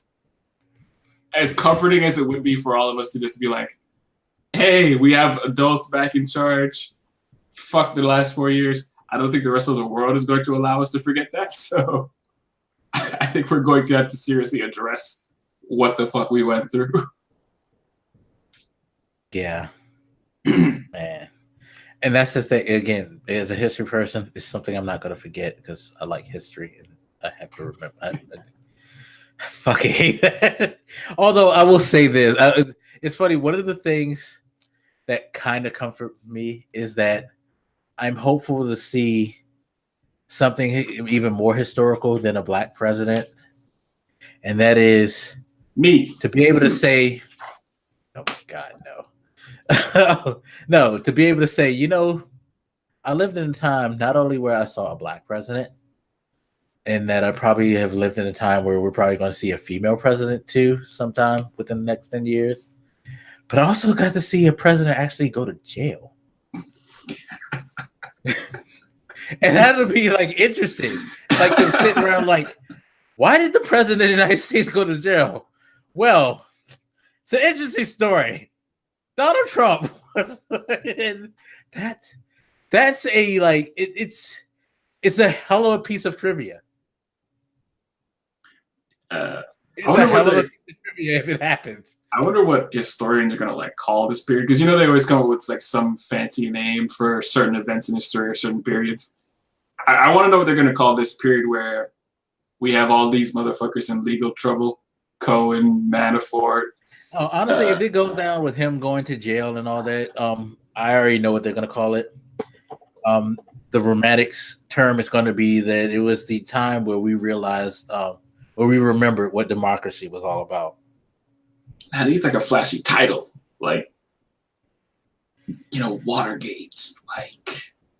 It needs something. It needs a singer. Just that one word thing that you identify this entire period with. What can we call this? The Cheeto exposition. Let's call it that. I'm gonna be real mad when my kids bring home a history book and they ask me about this chapter, and I see the word Cheeto in there. I'm gonna be like, that was Black's fault, straight up.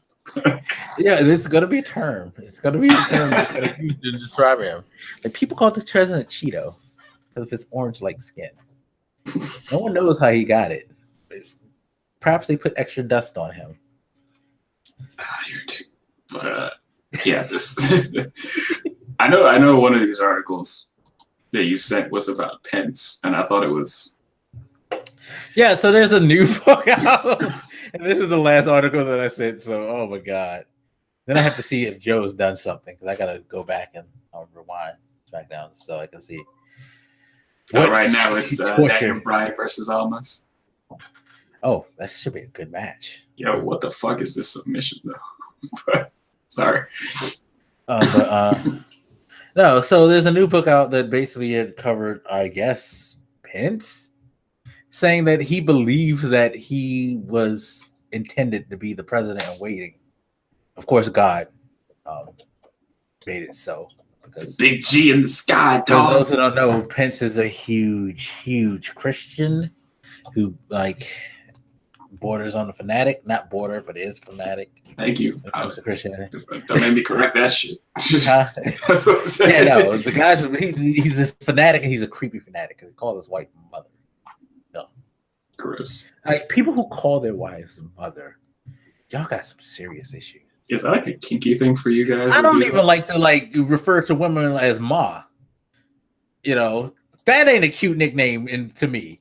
So, damn sure mother.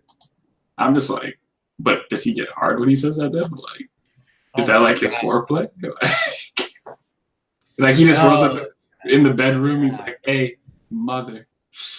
I don't know.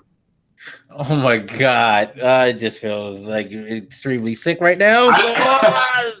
I don't even know how to say it in a sexy way. Like it just doesn't roll off the tongue. No, it doesn't. Like even baby can have some issues. I'm fine with that, but yeah, man, I feel like we need to interview his wife. Huh? I feel like we need like an in-depth interview with his wife. Like, I'm curious. Does she call him father? Gross. Oh, father. No. Sorry. Dog. Oh God. I'm kidding. They don't have sex. They're Christian. No, you know, God gave them their child. God gave them their children. No, they had sex. Had to be some weird shit though. I feel like for all his religious fanaticism, he's into some wild shit. Right. He probably has a sex dungeon or something. Yeah, like I feel like he does some very extreme, disgusting stuff. Like he probably, you know what, calling his wife mother, he probably dresses up in a diaper, has a pacifier and shit before they fuck. I feel like I would like him better if he did. It's just something too creepy about this persona he has of this he looks like he's a psycho. But apparently he is a psycho if the book is right, because I feel like he was ordained to be the president in waiting. Yes, I guess the argument that this author was making is that he's just, I think he called him the shadow president or something. Yeah.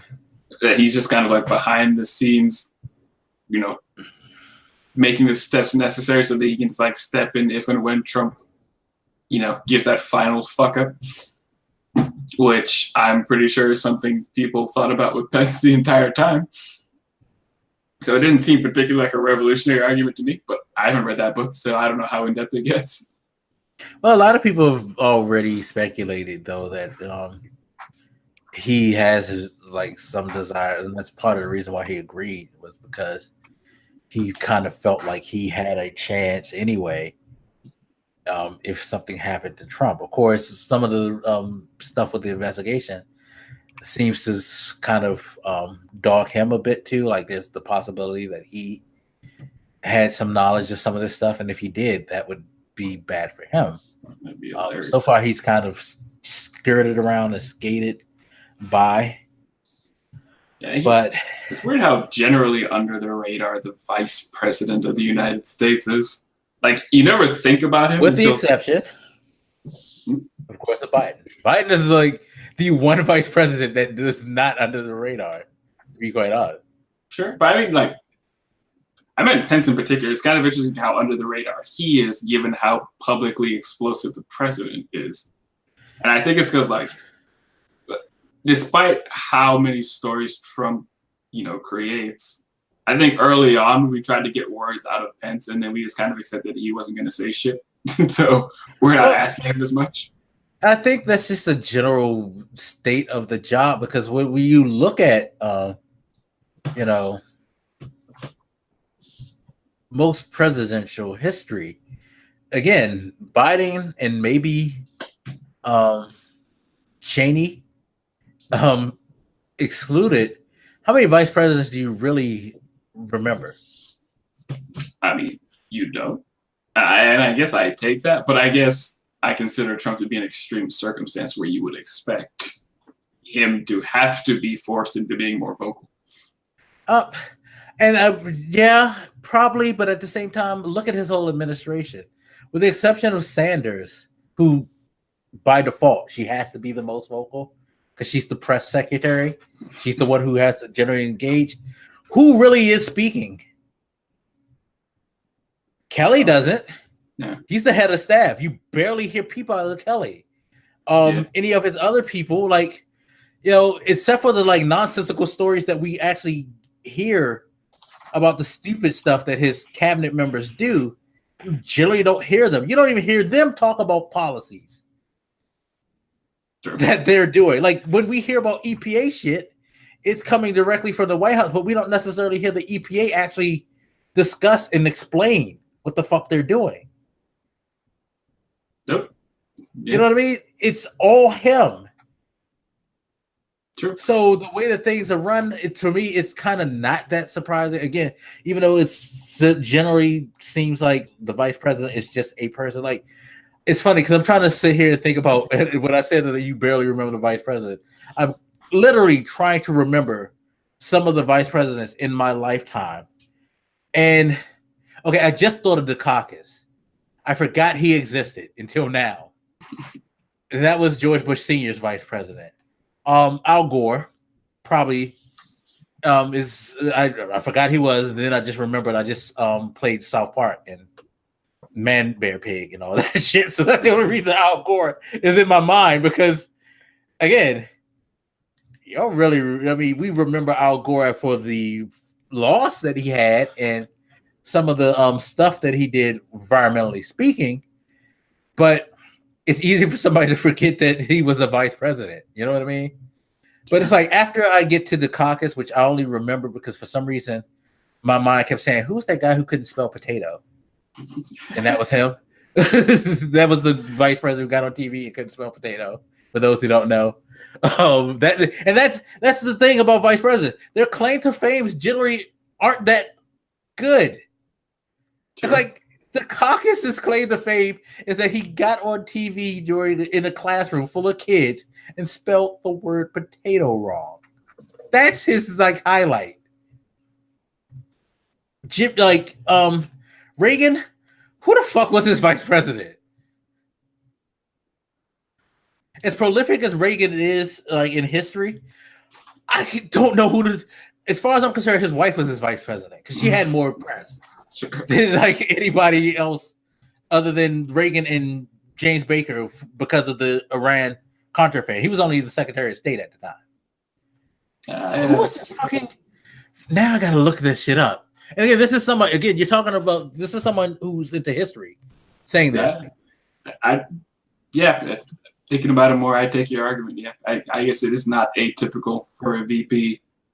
It was George Bush Sr. I forgot he was vice president. That's sad. The Mrs. Ring. I'll take your argument that the VP is not generally as in the spotlight as one might expect. I would have hoped press would have pushed him more into the spotlight given how insane the president is, but it's not atypical. No. Vice president? Wow. It's funny. I'm looking at like people who were president in my lifetime, and I'm like, wow, this person was vice president? That's great. Yeah. Yeah. I was actually thinking the other day about, we were talking about all this impeachment shit after the news had dropped with Cohen and Manafort, and people were conjecturing that maybe the Trump kids were up next or whatever. And as they were talking about impeachment, I was brought back to what we had been talking about earlier in his presidency, and it's, the line of succession if he is kicked out, which I assume takes effect if he's impeached and removed. Yeah. Vice president becomes president if he's removed.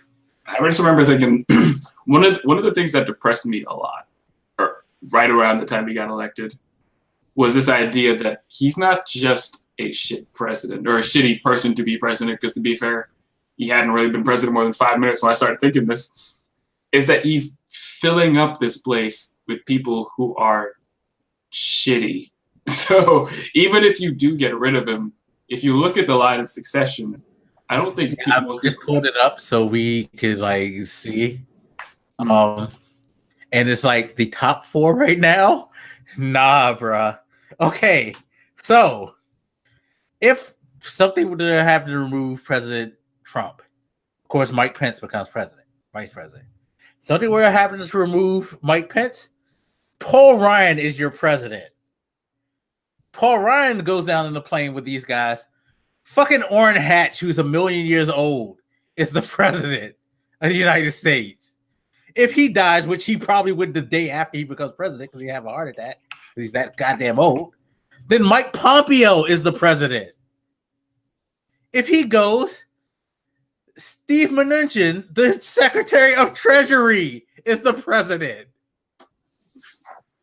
If he goes, then Jeff Sessions, which I find funny that the Treasury Secretary gets to be president after the Secretary of State, but before the Secretary of, no, I'm sorry, I skipped over one. Secretary of Defense is next, but he's ahead of Secretary of Defense and the Attorney General, who is 7th after James Mathis. Why is the Secretary of Treasury ahead of them? Take it up with that. It gets even weirder. The Interior Secretary becomes president, or the Agriculture Secretary, or the Commerce, or the Labor, or the Health and Human Services. Is this list up to date? Yes. This was updated in 2006, the list that I'm looking to. No, I mean like the people in these roles right now. Yes, because it's all the people who work for Trump. But I guess this was, the thing that scared me. And I don't think some of these names were probably in there when I was thinking about it, earlier in the presidency. But it's not even just the first few that you mentioned. Sessions is at number 7, which I think you mentioned. Zinke at 8. I mean, you get down to 13. Ben Carson is in line to be president. If 13 people go out in this order, Ben Carson is the president. Betsy DeVos is in that list. Exactly. I mean, it's filled with people that shouldn't even be in the position they're in right now, let alone president. So I guess that was always a scary thing to me, is that everybody can qualify for their current jobs. Everybody was so focused on how Trump is as president that they're not really paying attention to the fact that he's not just degrading the office of president, he's infected pretty much the White House, like, because he filled his cabinet, right? So, period. So it's not just a problem with him, which is part of my fear as far as recovery after he's president, is that he's filled the swamp, right? So it's just like, okay, the Secretary of Treasurer, Mnuchin. You know what he did before he became treasurer? Was he a stripper? He, beyond being a political fundraiser, he also was a banker and he was a movie producer. This is the guy in charge of our finances, someone who bankrolls films, because clearly he bankrolling films shows that you know how to control government funding. I mean, I feel like you're saying that all sarcastically. But we have Ben Carson, who is the... Yeah, no, it gets worse. This guy was a fucking brain surgeon who doesn't know how to do anything but do brain surgery. He doesn't know about housing. Housing and urban development. I mean... So I guess, let me restate what I said before. He put people in who are not equipped, as in their experience has nothing to do with their current job. So he just kind of put them where he felt like... Honestly, the most qualified on this list that I see beyond, I would say, Ryan and Hatch is Sessions. That's sad. Those are the 3 most qualified people on this list. Most of them have no relevant experience. Well, I don't know about most. A lot of them have no relevant experience. And I don't know. They weren't put there for that anyway. So yeah, that is my as we talk about impeachment and we look to that story about Sessions, it's rekindling a fear that I guess I had suppressed early on in the presidency when he was filling up his cabinet, is that everybody's like, we need to impeach Trump. And I'm just I mean, yes, at this point, you do kind of have to impeach this motherfucker. But I don't think it's going to get you guys where you think it's going to get you. It's not going to save it's going to get worse before it gets better. And we've clearly like told you by telling you the line of succession, because goddamn. I mean, I like to think that you could probably trust Hatch not to like freak out and destroy random deals abroad. Again, the man's about to retire anyway, so he's going to be removed. So he kind of removes himself from the list. Like, yeah, what happens when he? Oh shit! You know who's going to replace him? Who? Right? Mitt Romney's running for his seat. Yeah. Fuck. Well, this is tentative because Mitt Romney would have to become the pro tempore of the Senate. They would have to elect him as pro tempore. So, but no, that probably would mean that McConnell would anyway. So it even gets worse. It doesn't matter. It's gonna be fucked because God damn it! It's not a good look generally. We're gonna have a turtle as president, possibly. I'm not going to worry about that just yet. I'm pretty sure Mr. Shadow President here is going to, keep control. Although he's not a very strong-looking leader, but whatever. I mean, like I said, I like to think that he's not going to like freak out and like shit post on Twitter that he's, pulling out of random deals. It's not good though. I mean, I think most things would be better than what we have. But I think too many people are getting carried away with this idea that getting rid of Trump is the solution to all our woes.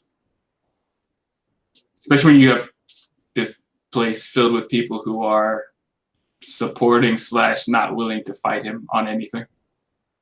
And have their own terrible ideas and are probably more adept at actually pulling them off. It's funny because I'm still looking at the succession thing too. But no, yeah. We're really fucked. By the way, 2 interesting facts. Reason succession came into this shows how like lack of forward thinking this country can be sometimes, especially with the government.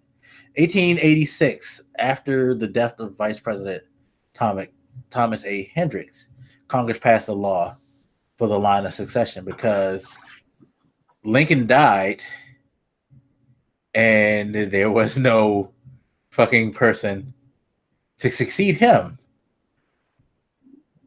That's why what's his name became temporary president. I forget his name, but they had voted in somebody from Congress as president at the time. Okay, makes sense. Makes total sense.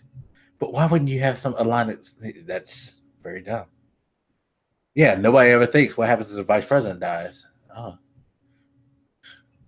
I mean, to be fair, I would like to think it's not very likely for 2 people to die in the span of 4 years. But I would think so. The only reason I think so, though, is because, generally speaking, the age in which a lot of people we elect. We don't tend to elect people. Like, I know the age, you have to be at least 35. You don't generally get people in their 30s and 40s, with few exceptions. True. And usually it's late 40s. I think they talked about Obama being particularly young, and he was like he was one of the like rare. Him and Kennedy are 2 like generally exceptions to the rules, but for the most part, it's always some old motherfucker. I mean, yeah. All right, I'll give you that. Given the general age of them, it is a bit more of a risk, but I would like to think the assumption is not generally too bad. But yeah, welcome, Shadow President Pence. Number 14 is number 14 is the Secretary of Transportation, Elaine Chao, who is Mitch McConnell's wife, but she can't be president. She's not a natural born citizen. She got naturalized, so she's ineligible. So good Lord, we would go from Ben Carson to Rick Perry, which is Probably a step up. I mean, huh? And it's a step up from Ben Carson. Yes. Yeah, it's a step up from Carson. Not that much. Remember, this is the guy who's Secretary of Energy, who's reversing a lot of policies. Again, that rebuke science. I mean, yeah, it's a step up from the ground. So, I mean, right, you know, like you stepped up from the curb. Good, congratulations. I mean, if you just look at everybody here, it's not a good standard. Fuck, man. I hope we're never. That's one historical moment I don't want to live through. Like, what happens? Like, if we have that Kiefer Sutherland TV show situation, where fucking everybody's God except for his position.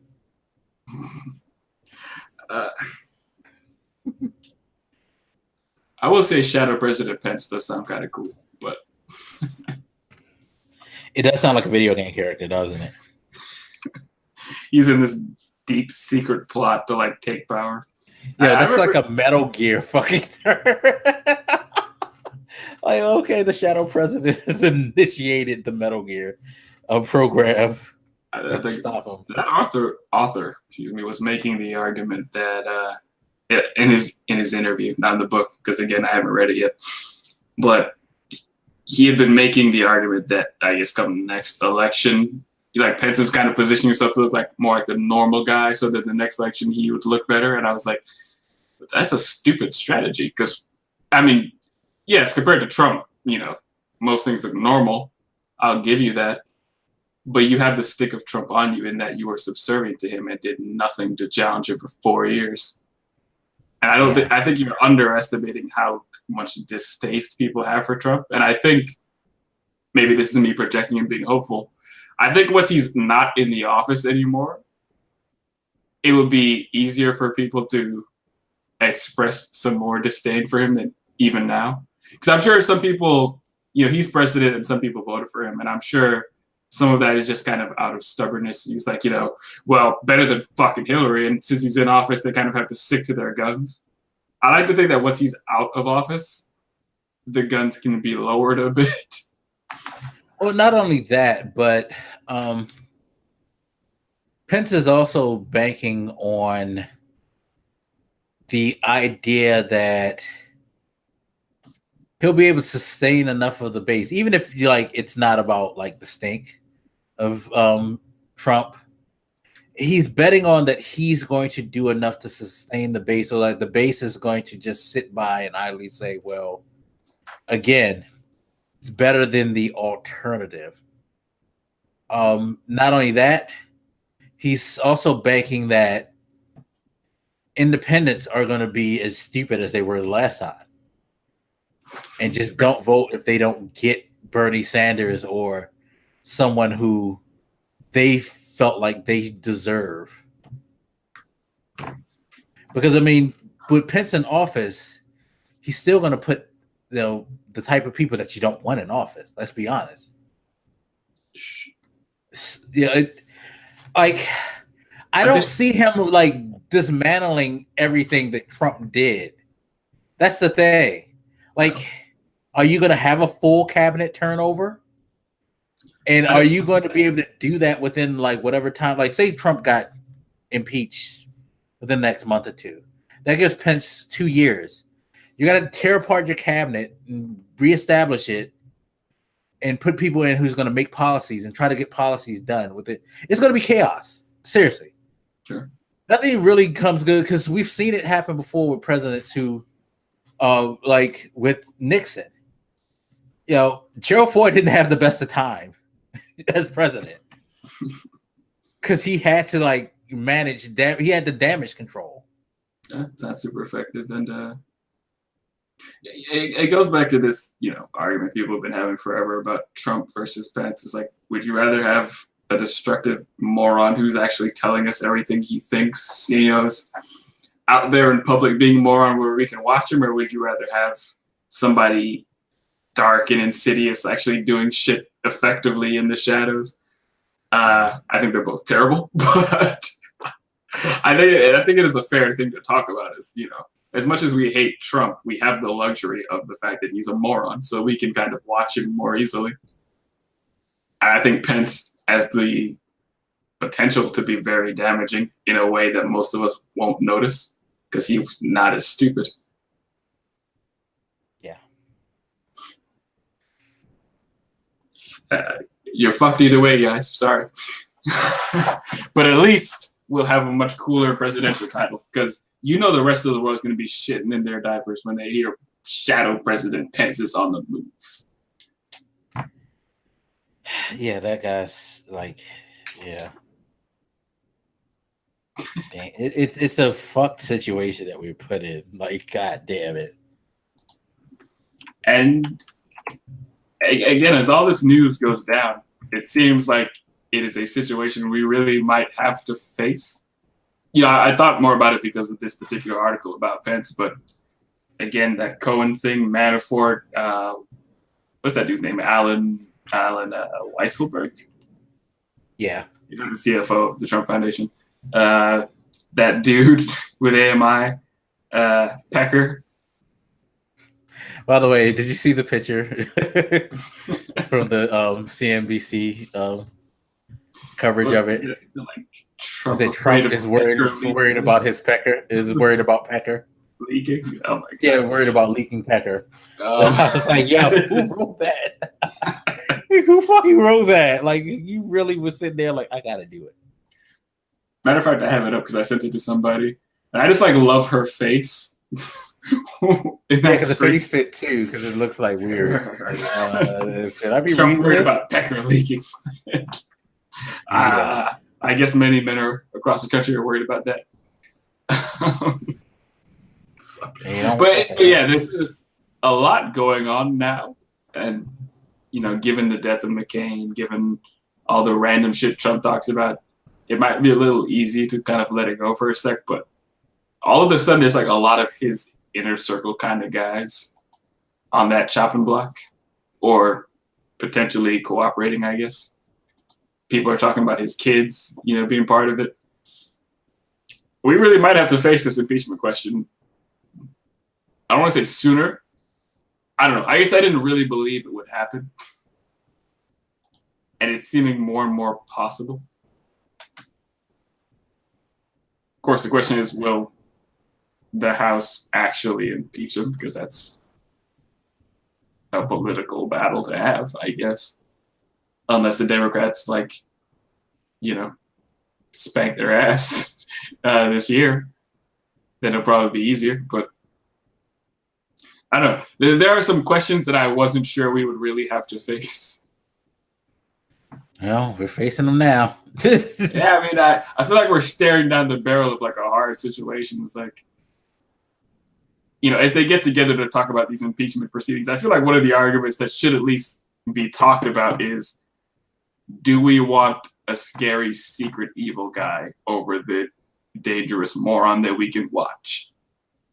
I feel like that is a calculation you should at least talk about in those meetings. Yeah. Like, for me, my answer would be reluctantly, of course, Pence, because I may not know what his secret evil guy is doing, but for some strange reason, there's a bit of a comfort with the secrets, because I don't think he's going to be stupid enough to do something evil. Like, he'll do evil stuff, but I don't think he'll do something stupid enough to get us blown the fuck up. And that's the thing. The way Trump talks to other leaders or about other countries, he's going to get us blown the fuck up. Yeah. And I would rather not be blown the fuck up. Like, I feel like you have a better chance of surviving the shadow president than you do the moronic president. I mean, yeah, I think Pence is inclined to destroy less things. Like, Trump is like a bull in the china shop. He's breaking everything around him, whereas Pence has specific shit that he really does want to break.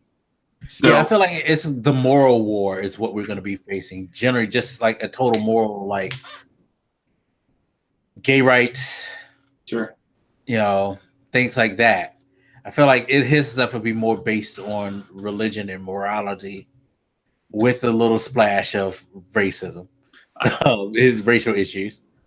Whereas just Trump's just all over the place, and just I think it would be a tighter window to battle with him. And I hate to say it that way because it sounds like I'm willing to sacrifice the LGBTQ community over this fight, but I wouldn't say you're willing to sacrifice, but I put it this way.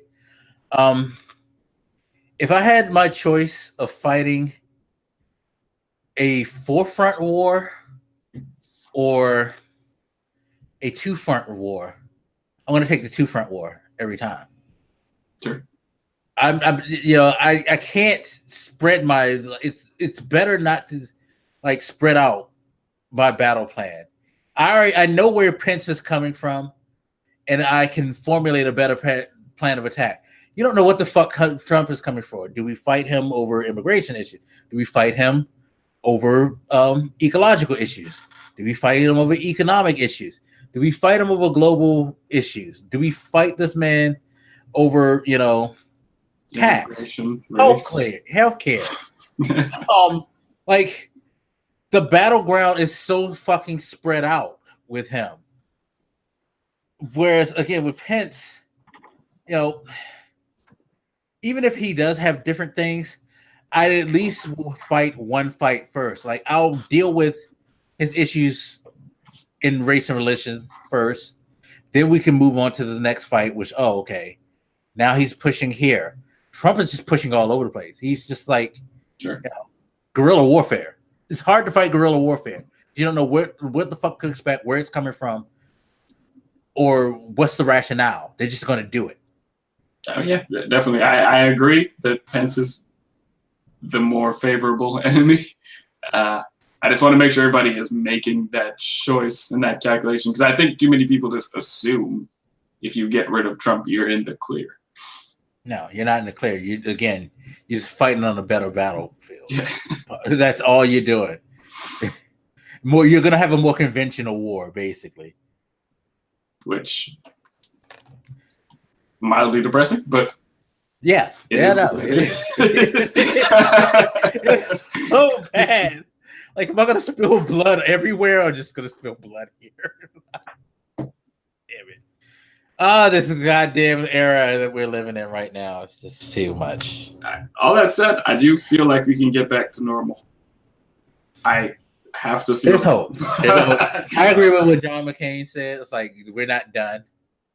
This is not over. The country is not lost. There are still things and ideals and stuff that still there's enough good fabric in this country to where it's not completely lost.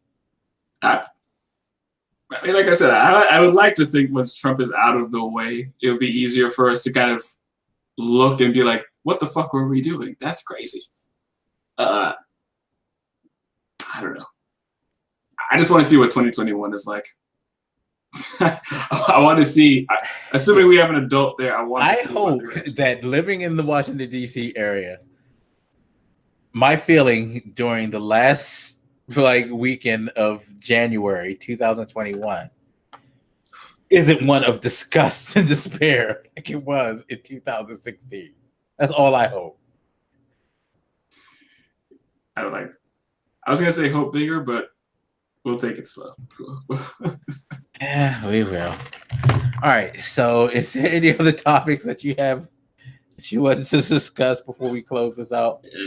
Ending on a positive note, Spider-Man is coming out next week. We are almost a week from that, and the reviews will be up a week from our recording. I'm not looking at any reviews. I might peek and see what people score. No, I'm not even gonna do it. Fuck that. I don't care if you give it a 5. I'm fine. I'm playing Spider-Man. I'm fucking running around, swinging all over the fucking place, regardless. I feel like I should probably take that Monday, the Monday following or something else, just to. Yeah, it's funny. I was asking at work, like, "Can I get the 7th? Should I take the 7th off?" And they were like, "What is it for?" And then I thought about, I was like, "Never mind. I don't need it because I don't feel like telling them what it's for." I just feel like just go to work, go pick it up after work, because I probably won't have to work later than 4 o'clock. Because I work this weekend, so next weekend should be my weekend off, so I can, feel like I should just take like a long weekend because a lot of people, Labor Day I kind of weekend. wish Labor Day was not this coming weekend, but the weekend after, because that would be a 3-day weekend, and I could just fucking like do nothing but play Spider-Man. I'd be down with it. But a lot of people are taking this Friday off, and I'm not doing that. So I feel like I deserve to take a couple days because I'm a fucking trooper. Although I'm kind of bummed that I didn't too, because I know like the GameStop that I live near will have a midnight thing, and it's not necessarily big, but I would love to be able to say I'm off Friday and I can go at midnight Friday morning, pick it up, and just play. Like I get off work Thursday, I go immediately to sleep when I come home.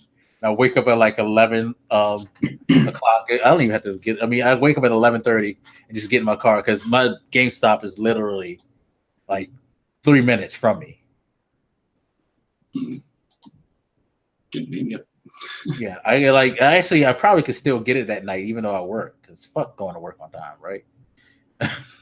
Obviously, I don't do that shit. Yeah, I probably could just go snatch it up midnight, and it'll be better than last time because the last midnight thing I went to, I didn't have a car, and I actually walked to a GameStop, and it was like a 30-minute walk to the nearest GameStop.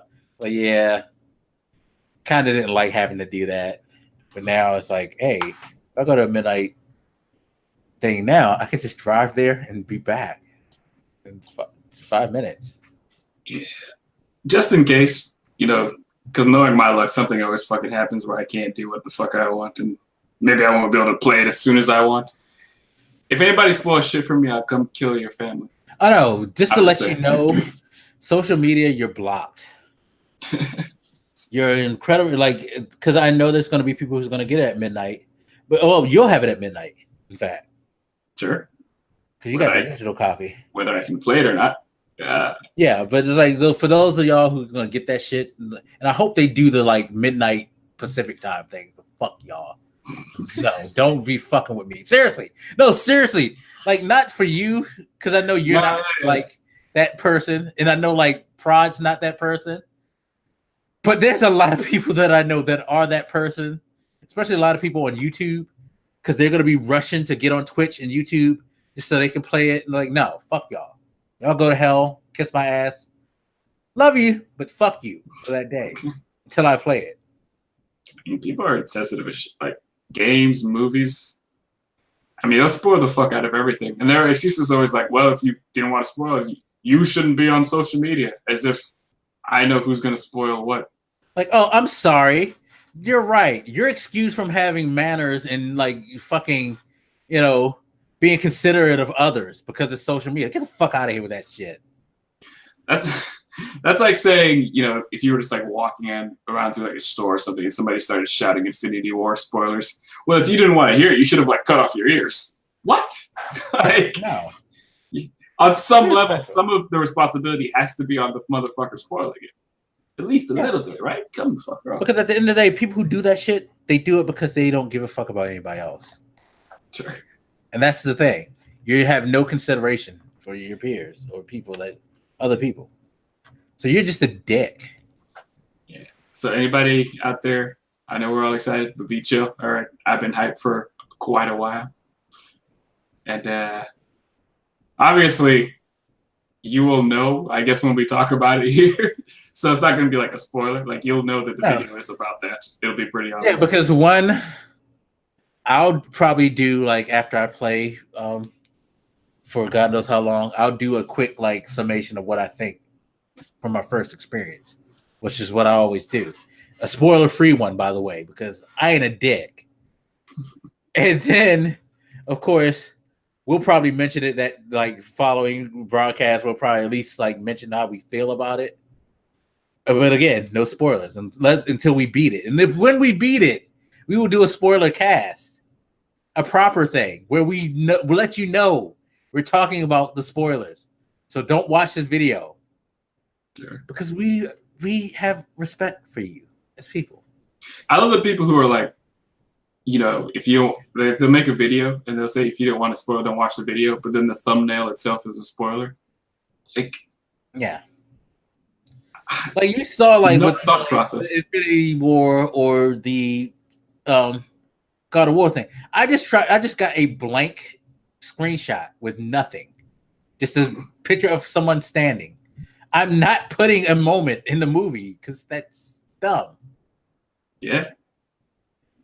Like, and again, I will say this now because maybe y'all ain't see Infinity War. If you haven't, so what the fuck's wrong with you? But had I shown something crazy like Thanos pushing Gamora off to get the Soul Stone, that's fucked up. Yeah, and people will do that shit without even thinking Had about I it. shown Spider-Man fading away, that's fucked up. You ain't supposed to do that. Yeah. Try to be better people, everybody. You know, people who spoil shit are like Trumps. Exactly. You're that's the thing. You're just trumping it if you at that point. That's what you are. That's exactly what you are. You're trumping. It was the fuck. Yes, he should be an adjective to describe horrible behavior. You're trumping. You're. I don't know. I was wondering if there was anything else in the news we forgot. I vaguely remember some smaller story where some like ice cream place was getting a bunch of conspiracy theorist people calling them like Pizzagate style attacks. You didn't see that shit? It was like What? A bunch of people like got online and shit and were calling them because I like the Pizzagate thing. I guess there was some conspiracy theory that there were like child sex abuse things going on there. Okay. Which I don't know why that's a thing we do now. Was there a cardinal working there? No, just I don't know. I find it interesting how like organized these conspiracy theorist motherfuckers are. Like they just said like, you know, suddenly they started getting these calls and emails and messages and shit around this issue of them supposedly sexually abusing kids and doing other crazy stuff they were doing, just like that Was pizza this place. in Pennsylvania? I can't remember. I know I shouldn't be making these jokes, but I mean, somebody did bring up the point that it's interesting how these people are so animated about sexual violence against children when it's a conspiracy theory that isn't happening, but you don't see this kind of outpour when priests are raping kids. Yeah, like for hundreds of years. Which I hadn't thought about it, but yeah, it is odd that the fake shit is getting that much more attention. Yeah. But I guess one story that I forgot, but we'll go into this next week because we're running long anyway, was the Pope making the statement about how parents shouldn't deny or treat their gay children wrong. Like they should be more accepting of their children if they're gay. Which who said that? The Pope said that. Yeah, a lot of detail. Which, again, I applaud him as a person for speaking up, especially in the position that he is, and telling people, "Yo, just be better people." And at the same time, should have been better people. Like if you were doing that shit in the first place, why does it take the Pope to like smarten you up on that shit? Yeah. Stop being a dick and be a better person. Yeah, it's your child, for God's sakes. I totally found that video what I was talking about. Someone sent that to you, but we can go ahead and close up here. Yeah. Really quick before we close up. So I'm still getting crazy Askfm questions. So they will be answered. Some of these though, y'all need to stop. Like, how do you look right now? That's what I was asked this morning. Yeah. You should have said it with your eyes, though. What does freedom mean to you? Which,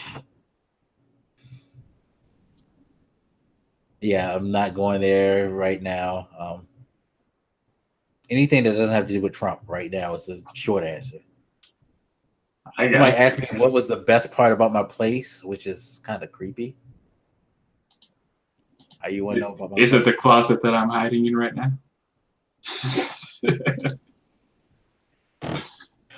Yeah, clearly that's a line to describe what your life is being to you now. At least yours are spelled right.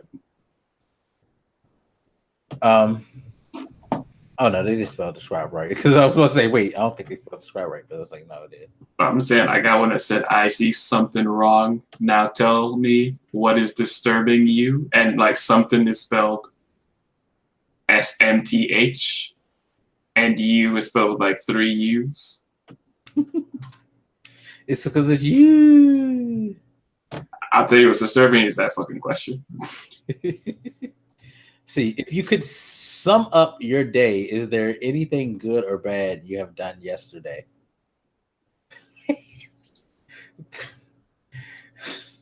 I didn't even understand the question. Yeah, that's what I'm saying. What? If I can sum up my day, is there anything good or bad I did yesterday? What? Okay. And this one like really like caught me because it took me a while to realize that they were talking about anonymous people, and then it still confused me because this is how it's worded. Why these anons from all the way want to be friends, but deep down they scared to reveal who they are? I don't know. This shit is weird. Yeah. I got the best question though, which is and somebody asked me what's it like to fall in love, in my opinion, by the way. Terrible. You ain't lying. The one I got that stuck out in my mind was Cheetos or Doritos. I was like, I mean, Doritos. Yeah, Doritos. Yeah. That feels obvious, but like, I feel like it would have been a more fair question before we had the Cheeto in office. Well, I'm separating the Cheeto thing. Just in general, Doritos are better. Even no, I agree, but I found it hard to separate it in my mind. So I was like, I would still. You know Doritos. What? They could be trying to make a racial statement because they could be calling Hispanic people Doritos and then referring to saying, which do you prefer, Hispanic people or the president? Hispanic people, because Selena Vega. Yeah, and even I mean, because racism is bad. Also, Selena Vega is fine. Oh my god. we can close up. yeah, we're close. But those are some of the questions I'm still getting. Eventually, we'll do a His Point, Her View podcast. I'm still behind, come to think of it. Yeah, eventually we'll do something. I don't know, to get these questions off my plate. What is outfit? Outfit at the moment.